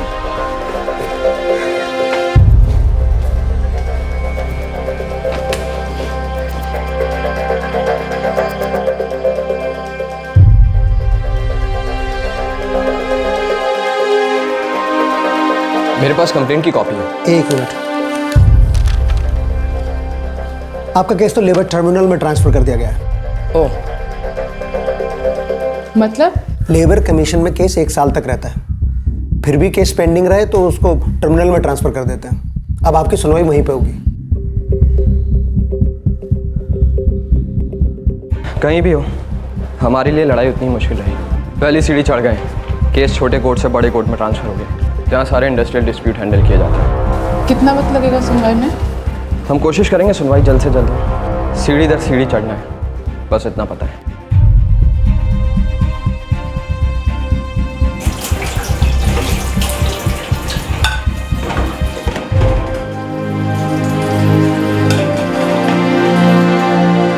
मम्मा, आप नाराज हो? नहीं बेटा, बिल्कुल नहीं। आपको ऐसा क्यों लगा? ऐसे ही आप नाराज लग रहे हो। नहीं बेटा, मैं बिल्कुल नाराज नहीं हूँ।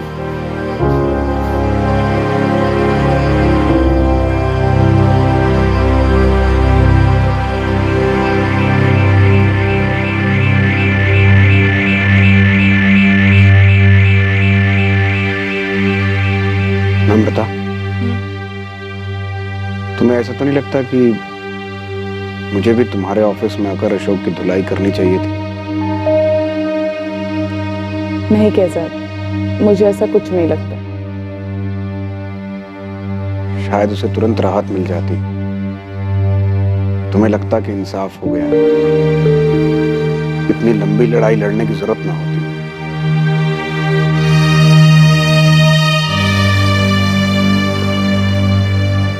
कैजाद, मुझे किसी को नीचा दिखाने में या किसी का अपमान करने में कोई दिलचस्पी नहीं है। मैं कोई बदला नहीं ले रही हूँ। It's not an eye for an eye. मुझे सिर्फ मेरा आत्मसम्मान वापस चाहिए। ये मेरे आत्मसम्मान की लड़ाई है। जैसे अगर वो मुझे ये कहते कि मुझे काम से निकाल रहे हैं इसलिए कि काम कम है, मैं समझ जाती। लेकिन वो ये कह रहे हैं कि मैं इनकम्पिटेंट हूँ सिर्फ इसलिए कि गंदे आदमी के घिनौने हरकतों की मैंने शिकायत की। ये गलत है। ये तो कायरो वाली बात हुई ना। अरे आप में हिम्मत नहीं है कि आप सच का सामना करो, आप सच को न्याय दिलाओ, गलत को सही करो। नहीं होगी, मुझ में है। मैं करूंगी, मैं लड़ूंगी अपने आत्मसम्मान के लिए।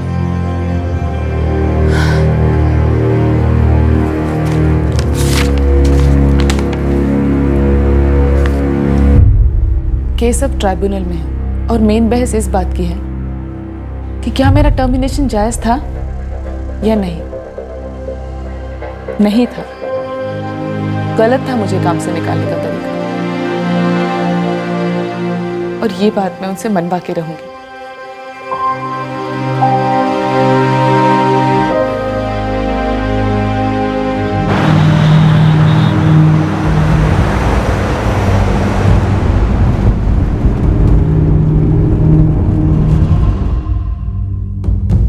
मिसेस नम्रता दास के आरोप बेबुनियाद नहीं है और ना ही इसमें कोई सोची समझी साजिश है। और यही बात मैंने अपने रिपोर्ट में लिखी है। वही देख रही हूँ। उनके साथ सेक्सुअल और प्रोफेशनल हैरेसमेंट दोनों ही हुए हैं, ये बात सच है। और नौकरी से निकाला जाना गैर कानूनी था। माफी चाहता हूँ, रिपोर्ट सबमिट करने में देर हो गई, लेकिन रिपोर्ट सबमिट करने से पहले मैं हर पहलू को परख लेना चाहता था। Thank you so much ma'am. My pleasure.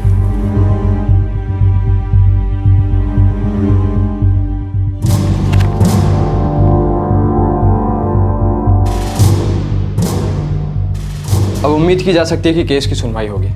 हम दबाव डाल सकते हैं। मुझे खुशी हुई ये जानकर कि मेरे दो कलीग्स राकेश सिन्हा और नितिन कुमार मेरी मदद करने के लिए तैयार हैं। वो विटनेस बनकर आएंगे ना? मैं बात करके देखती हूँ।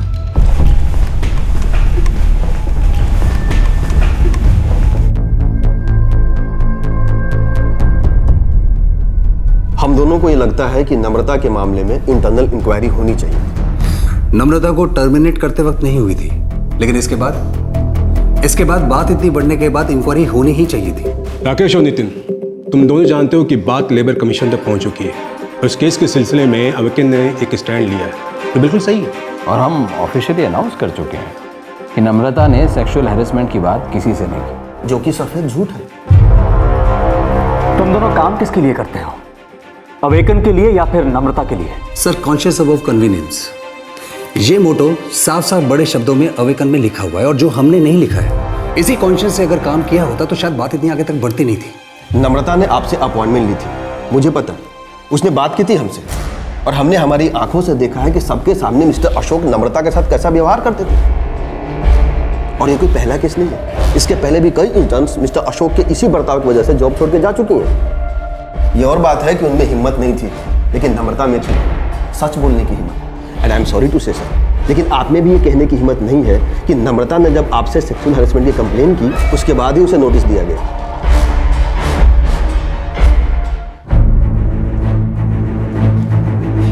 सर, ये सुमित सर ने भेजा।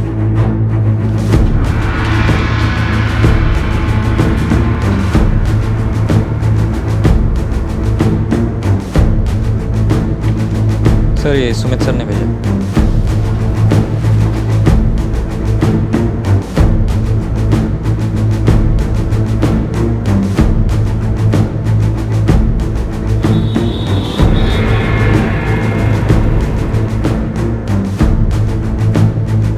जब भी जहां भी जरूरत पड़ेगी हम आएंगे और बयान भी देंगे। और होपफुली हम लोग मुंबई में हो जब तुम्हें हमारी जरूरत पड़े। थैंक्स। रियली। इसमें थैंक्स की क्या बात है नम्रता? वैसे भी अब हम अवेकन के कैद से आजाद है। कब तक बर्दाश्त करते उस गंदगी को? You can only lose something that you have, but you cannot lose something that you are. एक हाथ टोल का एक फेमस कोट है।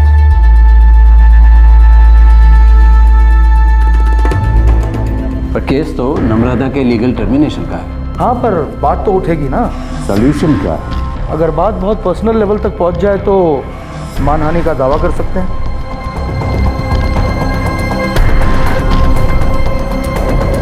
सुनवाई कल से शुरू होगी।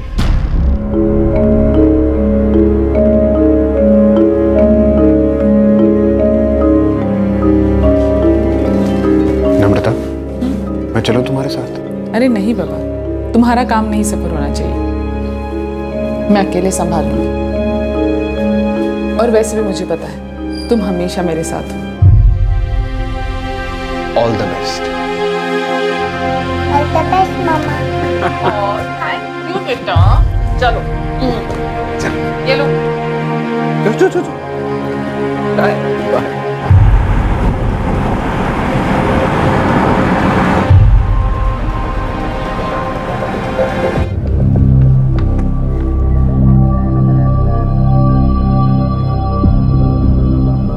सर, पुलिस इन्वेस्टिगेशन से बात सामने आई है कि मिसेस नम्रता के आरोप निराधार नहीं है।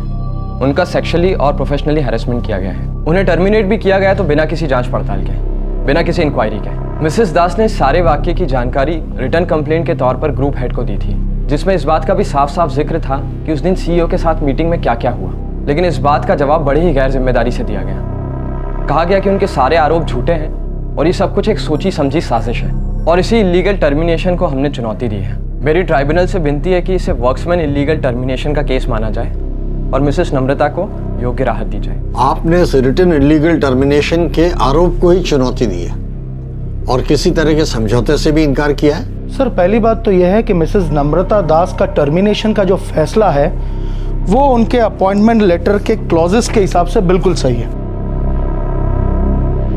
इसमें स्पष्ट रूप से लिखा है कि मैनेजमेंट को पूरा अधिकार है कि वो किसी भी अपॉइंटी को कभी भी टर्मिनेट कर सकता है अगर उसका काम सब स्टैंडर्ड है तो, या उनके किसी भी कार्य से ऑर्गेनाइजेशन की प्रतिष्ठा को नुकसान हो। मिसेस दास को काम से निकाले जाने का कारण उनकी इनकॉम्पिटेंसी है। इस बात को नोट किया जाए कि जब तक मिसेस नम्रता दास नौकरी पर थी उस दौरान किसी भी तरह की शिकायत नहीं दर्ज हुई, यहां तक कि सेक्सुअली या प्रोफेशनली हैरेसमेंट का केस तक नहीं हुआ। लेकिन उनके नौकरी से निकलने के ठीक 3 महीने बाद ये कंप्लेन लेटर मिला। ये क्लियरली आफ्टर थॉट है सर। ये एक रिपोर्ट है उनके चीफ रिपोर्टर ने दी है जो उनके परफॉर्मेंस के बारे में ये कहती है कि उनका परफॉर्मेंस अवेकन के स्टैंडर्ड का था ही नहीं। उनका काम सब स्टैंडर्ड था और कोई वजह नहीं थी कि उन्हें नौकरी पर रखा जाए। सर, मैंने अवेकन में जून 2002 से लेकर जब तक मुझे नौकरी से निकाला नहीं गया था तब तक काम किया है। मेरे 25 से भी ज्यादा आर्टिकल्स इस न्यूज़पेपर में पब्लिश हुए हैं, जैसे मैंने लिखे थे उन्हीं शब्दों में। यहाँ तक कि उनके बायलाइंस भी चेंज नहीं किए गए। और इस दौरान मुझे कभी ये नहीं कहा गया कि मेरा काम सब स्टैंडर्ड है। चीफ रिपोर्टर की रिपोर्ट तब आई जब मैंने सीईओ से हैरेसमेंट की शिकायत की। मैं सीईओ से मिली थी सर, उन्हें ये बताने के लिए कि मेरे आर्टिकल्स रिजेक्ट किए जा रहे हैं जबकि वो अच्छे हैं, और मैंने वजह भी बताई थी। लेकिन जो भी उन्होंने कहा काफी शर्मनाक था। सर, मेरे जो आर्टिकल्स रिजेक्ट कर दिए गए हैं, अगर आप उन्हें देखेंगे तो आपको पता चलेगा। सेम सब्जेक्ट पे दूसरे करस्पॉन्डेंट्स ने रिसर्च की और उनके आर्टिकल्स पब्लिश किए गए। अगर मैं अपने जॉब में इनकम्पिटेंट होती तो ऐसा होता। अचानक मुझे कहा गया कि मेरे आर्टिकल सब स्टैंडर्ड है और तुरंत मुझे काम से निकाल दिया गया। आपने श्री अशोक पुरोहित के खिलाफ जो इल्जाम लगाए हैं, क्या उसका जिक्र आपने कभी अपने किसी कलीग के साथ नहीं किया?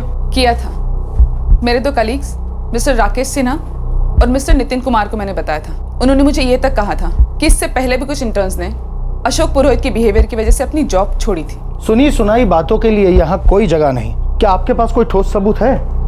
सर, राकेश सिन्हा और नितिन कुमार ने इन्वेस्टिगेशन अथॉरिटीज को बयान दिए हैं। उन दोनों के सिग्नेचर्स उस लेटर पर है जिसमें यह लिखा गया है कि मिसेस नम्रता दास के लगाए हुए आरोप बेबुनियाद है, और उसके बाद वही लेटर पुलिस को दिया गया। Sir, this is also an important point. Police तहकीकात करने पहुंचती है उन्हें एक लेटर दिया जाता है और तहकीकात रोक दी जाती है। सर उसके बाद तहकीकात तब शुरू होती है जब एक IPS रैंक के ऑफिसर को एक केस सौंपा जाता है। सर इससे पहले के पुलिस अधिकारियों पर अवेकन जैसी बड़ी कंपनी का इतना ज्यादा दबाव था कि वो तहकीकात कर ही नहीं पाए। सर आप अंदाजा लगा सकते हैं कि एम्प्लॉयज ने किस दबाव में आके सिग्नेचर किए होंगे। अवेकन में सेक्सुअल हैरेसमेंट सेल था ही नहीं। जब मिसेस नम्रता दास ने न्याय के लिए हर संभव प्रयास किया, हर दरवाजा खटखटाया, तब जाके अवेकन में सेक्सुअल हैरेसमेंट सेल को कॉन्स्टिट्यूट किया गया। योर ऑनर, अवेकन का ब्यूरो चीफ होने के नाते ये मेरी जिम्मेदारी है कि मैं हमारे यहाँ पब्लिश होने वाले हर आर्टिकल की क्वालिटी पे नजर रखूं। हमारे चीफ रिपोर्टर ने कई बार मेरा ध्यान इस बात की तरफ खींचने की कोशिश भी की कि इनके आर्टिकल्स में गलतियां थी, फैक्चुअल भी और ग्रामेटिकल भी। मेरा काम है गलतियों को ठीक करना और अपने नीचे काम करने वाले लोगों को अच्छे से अच्छा काम करने के लिए एनकरेज करना, और साथ ही साथ मुझे ये भी जज करना पड़ता है कि हमारे यहाँ काम करने वाले एम्प्लॉयज में से कौन आगे बढ़ने के लायक है और कौन नहीं। अब जहां तक मिसेस नम्रता दास का सवाल है, तो जब से ये हमारे ऑफिस में आई, ये एक बहुत ही इनकॉम्पिटेंट एम्प्लॉय थी और ये उन एम्प्लॉयज में से थी जिनके काम के सुधरने की कोई गुंजाइश नहीं थी। योर ऑनर, जो सेक्सुअल हरासमेंट का इल्जाम इन्होंने मुझ पे लगाया है वो बिल्कुल बेबुनियाद है। दरअसल ये मुझसे और मेरी कंपनी से बदला लेने के लिए ऐसा बेतुका और घटिया इल्जाम हम पे लगा रही है। एक इंसान जिनके ज्यादातर आर्टिकल्स छपे वो आपकी नजर में इनकॉम्पिटेंट है और उनमें सुधार की कोई गुंजाइश नहीं है। क्वालिटी और क्वांटिटी में बहुत फर्क होता है। चीफ रिपोर्टर की रिपोर्ट के मुताबिक मिसेस नम्रता दास की इनकॉम्पिटेंसी के 2 कारण थे। उन्होंने उतने आर्टिकल्स फाइल नहीं किए जितने उन्हें करने चाहिए थे, यानी कि कम क्वांटिटी, और दूसरी तरफ खराब क्वालिटी।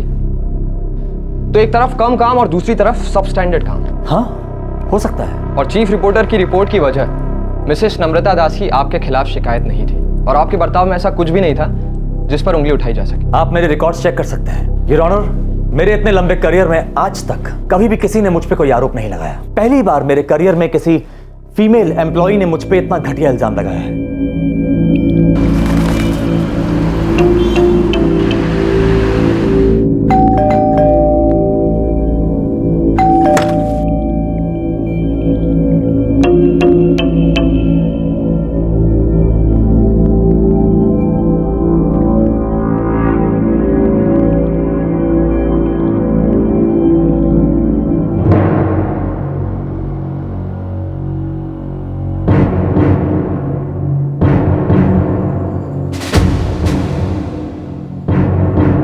अशोक पुरोहित और अवेकन ने मानहानि का केस किया है, वो भी बेंगलुरु में। उनका हेड ऑफिस वहीं पर है, मतलब बेंगलुरु जाना पड़ेगा।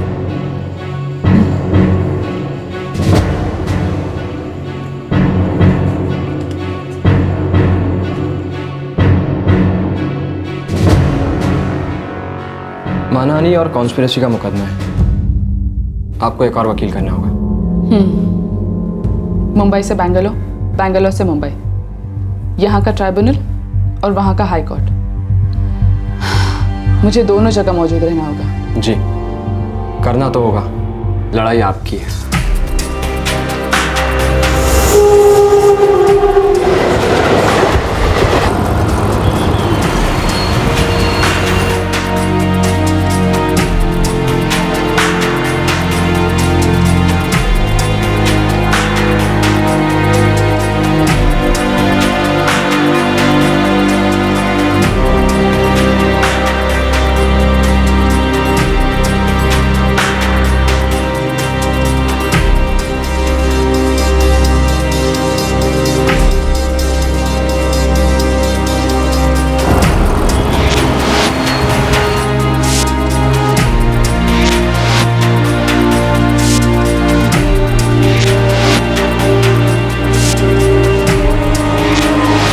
नम्रता जी, आज हियरिंग नहीं है, उनका एडवोकेट किसी और केस में बिजी है।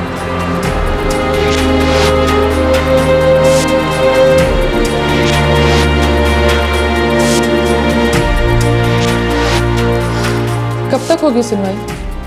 पता नहीं, उस जज का ट्रांसफर हो गया, अब अगले जज के अपॉइंटमेंट तक राह देखो। और क्या?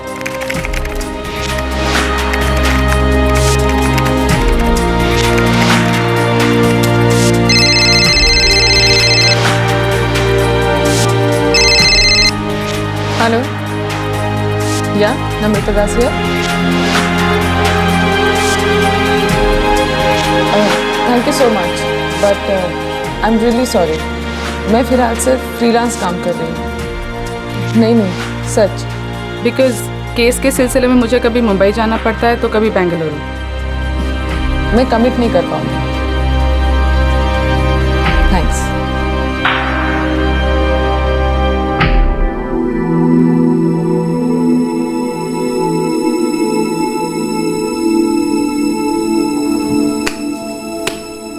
हो गया बैग पैक? मम्मा आपको पता है आज हमारे स्कूल में ऐसे कंपटीशन है। अच्छे से लिखना। ध्यान लगा के, सोच समझ के, सब्जेक्ट कौन सा मिला है वो समझ लेना, ठीक है? एक अच्छी खबर है, सुनवाई फिर से शुरू हो रही है। एक नया जज आया है। ये तो अच्छी बात है, सुनवाई दोबारा शुरू हो रही है। आगे देखते हैं। बाय।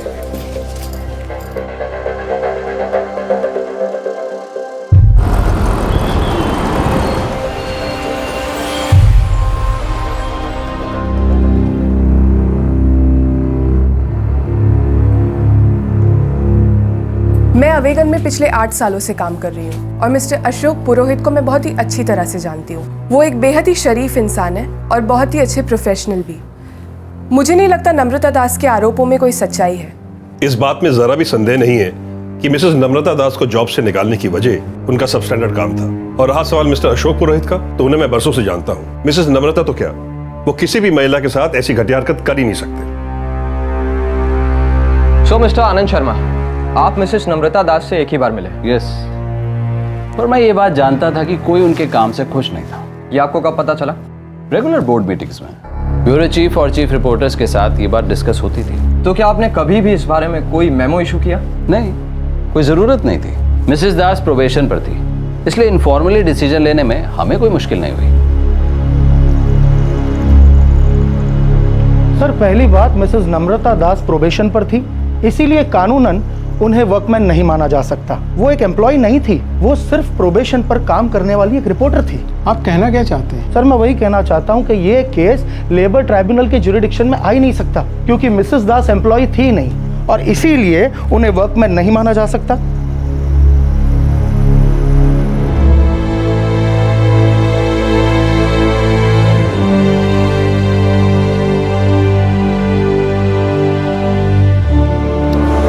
टू वेट, अगले जज के अपॉइंटमेंट तक और भी इंतजार कर रहे हैं।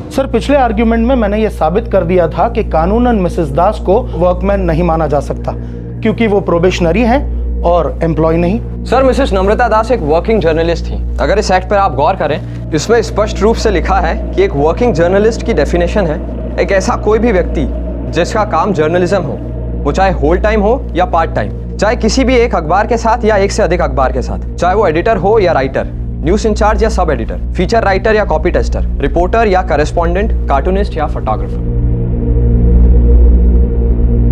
मिसेज नम्रता दास वर्कमैन ही है और ये ट्राइब्यूनल उनको वर्कमैन ही मानती है। ये वर्कमैन का आर्गुमेंट तो काम नहीं आया। हाँ, जज ने भी हमारे आर्गुमेंट्स डिसमिस कर दिए। ट्राइब्यूनल के जज की रूलिंग को चैलेंज कर सकते हैं, हाई कोर्ट में पिटीशन डालते हैं।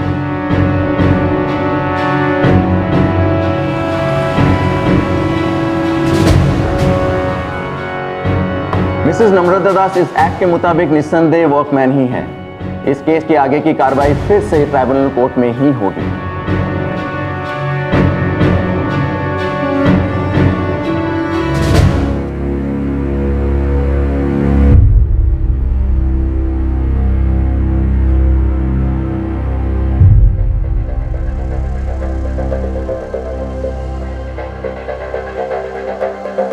फिर रहा देखो, वो जज 2 साल के एक्सटेंशन पे थे, अब नए जज के आने का वेट करो।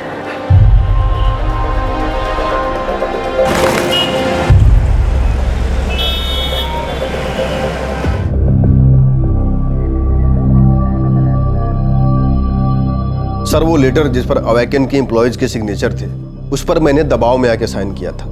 मुझे तो ये भी नहीं बताया गया था कि उस पर क्या लिखा हुआ है। सर मैं अपनी तरफ से दावे के साथ कह सकता हूँ कि बाकी एम्प्लॉयज ने भी दबाव में आके ही साइन किया होगा।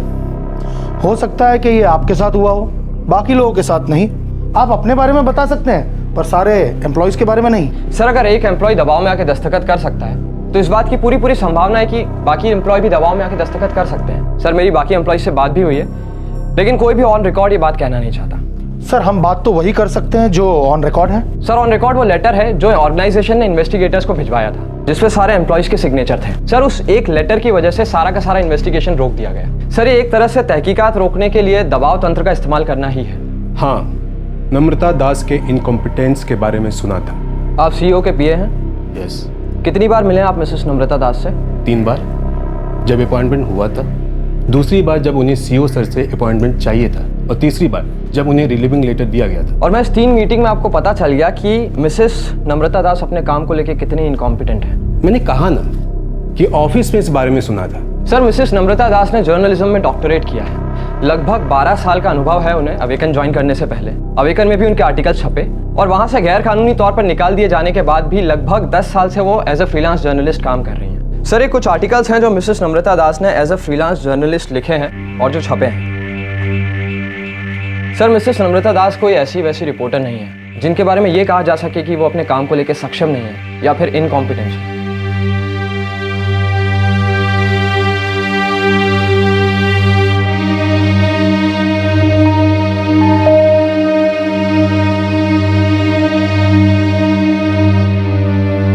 मम्मा ये ऐसे मैंने लिखा, देखो ना कैसा है। Good, very good. सच्ची में मम्मा? हाँ हाँ सच्ची मुच्ची।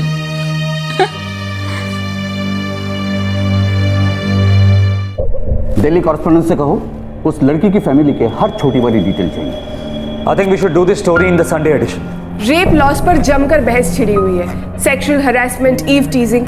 आई थिंक हमें इस पे कवरेज डालनी चाहिए। Great, put it on second page. नहीं, सेकंड पे नहीं, थर्ड पेज पे डालो। सेकंड पेज पे ढेर सारे फोटोग्राफ्स होंगे, देश भर में इतने कैंडल मार्च हुए हैं उनके। बाय द वे आज कैंडल मार्च है बांद्रा के पास, उसे कवर करो, वहाँ सेलिब्रिटीज आने वाले हैं। ट्विटर पर कौन क्या कर रहा है, रिपोर्ट इट। एक्यूज्ड, उनकी फैमिली बैकग्राउंड, उनकी हिस्ट्री, सब पर डिटेल आर्टिकल होनी चाहिए। आई थिंक उनमें से एक जुवेनाइल है। तो क्या हम टीम को सिंगापुर भेजें? ये आनंद ही डिसाइड कर सकते हैं। Okay, here's the budget plan.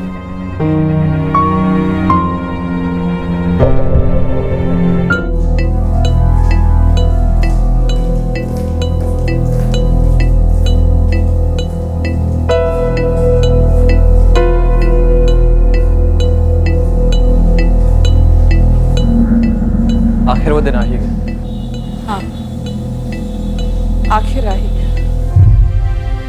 Result अगर तुम्हारे फेवर में ना आए तो टूट मत जा। नहीं कैसा, आई वोंट, प्रॉमिस।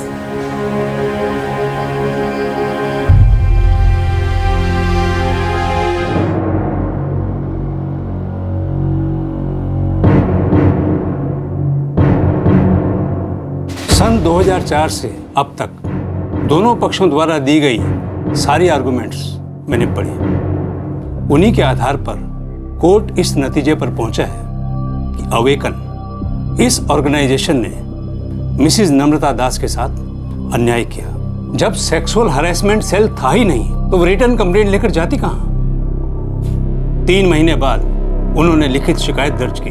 उस शिकायत को संदेह की दृष्टि से नहीं देखा जा सकता। अगर रिपोर्ट देर से भी दायर हुई तब भी उस पर कोई कार्रवाई होनी चाहिए थी। मिसिस दास के अनुसार उन्होंने वर्बली ये शिकायत सीईओ आनंद शर्मा से की। जाहिर है उन्होंने इनकार कर दिया और उन्होंने ये भी कहा कि कोई लिखित शिकायत दर्ज नहीं की गई। लेकिन लिखित कंप्लेंट चाहे 3 महीने बाद मिली, फिर भी अवेकन ने कोई कार्रवाई नहीं की, ना ही समस्या की जड़ तक पहुंचने की कोशिश की गई। उचित होता कि ब्यूरो चीफ मिस्टर अशोक पुरोहित से यह स्पष्टीकरण मांगा जाता कि आखिर उनके खिलाफ सेक्सुअल हरासमेंट का केस क्यों लगा। मिसिस दास सीईओ मिस्टर आनंद शर्मा से मिली और कुछ ही दिनों बाद चीफ रिपोर्टर ने उनके खिलाफ इनकम्पिटेंसी की रिपोर्ट दर्ज कर दी। और मिस्टर आनंद शर्मा ने भी कहा कि उन्हें नौकरी से इसलिए निकाला गया कि वो कॉम्पिटेंट नहीं थे। ये साफ रूप से सामने आता है कि मिसिस दास के खिलाफ जो भी कार्रवाई हुई वो बहुत जल्दबाजी में हुई और उन्हें सफाई का कोई मौका नहीं दिया गया। आखिर मिसिस दास को नौकरी से निकालने की इतनी जल्दबाजी क्यों थी? मिसिस दास की योग्यता और उनकी कैपेबिलिटी पर उठाए गए सारे सवाल बेसलेस हैं। उनकी एजुकेशन, उनकी क्वालिफिकेशन और उनका अनुभव इस बात का सबूत है कि उन्हें नौकरी से निकाले जाना न सिर्फ गैर कानूनी है बल्कि उनके साथ अन्याय भी है। इससे स्पष्ट होता है कि निश्चय ही इसका कोई और कारण रहा होगा। मिसिस दास ने इतने वर्षों में जो यातनाएं सही, जो कष्ट उठाए, उन सब को देखते हुए यह अदालत ये फैसला सुनाती है कि मिसिस नम्रता दास को उनकी नौकरी पर रीइंस्टेट किया जाए और टर्मिनेट किए जाने से अब तक का वेतन दिया जाए।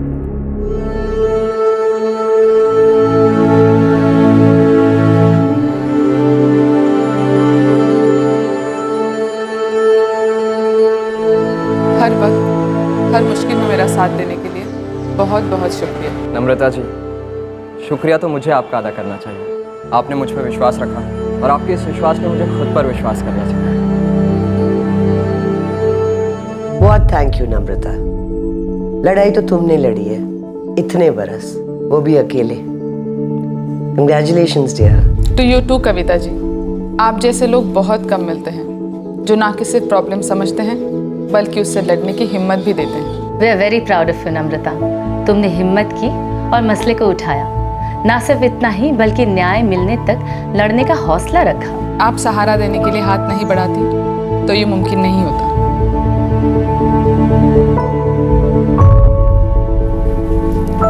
मम्मा, ना आज आपका बर्थडे, ना मेरा और ना ही पापा का, तो फिर हमने केक क्यों काटा?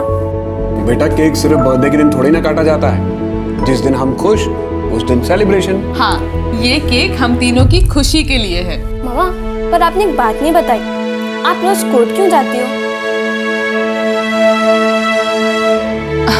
बेटा, मैं जर्नलिस्ट हूँ ना, मुझे अपने आर्टिकल्स के लिए जाना पड़ता है। जब तू बड़ी हो जाएगी ना तो मम्मा तुझे कोर्ट रूम की एक बहुत इंटरेस्टिंग कहानी सुनाएगी। हाँ। Facts are many, but the truth is one. Tribunal court के ऑर्डर को हाई कोर्ट में चुनौती दी जा सकती है। 26 फरवरी 2013 को हमारी संसद ने एक कानून पारित किया। इस कानून में किसी भी वर्क प्लेस पर काम करने वाली सभी महिलाएं, चाहे वो घर में काम करने वाली नौकरानियां हो या खेतों में मजदूरी करने वाली, इन सभी औरतों को यौन उत्पीड़न से यानी कि सेक्सुअल हैरेसमेंट से सुरक्षा प्रदान की गई है। इस कानून के अनुसार ऐसे केसेस के लिए वर्क प्लेस पर ही एक कमेटी बनाकर 90 दिनों के अंदर उसकी सुनवाई की जानी चाहिए। ऐसा ना करने पर दोषी कंपनी को 50,000 रुपए तक का जुर्माना हो सकता है। इस कानून का बार बार उल्लंघन करने पर सजा भी बढ़ सकती है और कंपनी का लाइसेंस या रजिस्ट्रेशन भी रद्द किया जा सकता है। क्राइम पेट्रोल सलाम करता है उस औरत को जिसने अन्याय के खिलाफ आवाज उठाई, उसके पति को जिसने इस लंबे संघर्ष में अपनी पत्नी का साथ दिया, और सलाम करता है उन सभी लोगों को, संस्थाओं को जिन्होंने एक बड़े मीडिया हाउस के सामने ना झुककर एक मिसाल कायम की। ये वो लोग हैं जिन्होंने अपने विवेक की आवाज सुनी और निजी सुविधा को महत्व नहीं दिया। Conscience above convenience. शायद ताकतवर लोगों के खिलाफ खड़े होकर लड़ने की ऐसी कोशिशें बेमानी लगे क्योंकि वो आपका आसानी से दमन कर सकते हैं। उनके पास साधन, सुविधा और ताकत की कोई कमी नहीं होती और उनसे लड़ते लड़ते दबाव में आकर आम इंसान थक कर टूट सकता है। पर आज से 100 साल बाद भी डेविड और गॉलियत की कहानी दोहराई जाएगी और आने वाली पीढ़ियों को प्रेरित करती रहेगी। आपसे फिर मुलाकात होगी क्राइम पेट्रोल दस्तक में एक और नए केस के साथ। तब तक अपना ख्याल रखें, सुरक्षित रहें और याद रखें, सच का रास्ता कठिन जरूर है पर वो ही सही रास्ता है। जय। इस तरह के और भी एपिसोड देखने के लिए हमारे चैनल को सब्सक्राइब करें और बेल आइकन दबाना ना भूलें।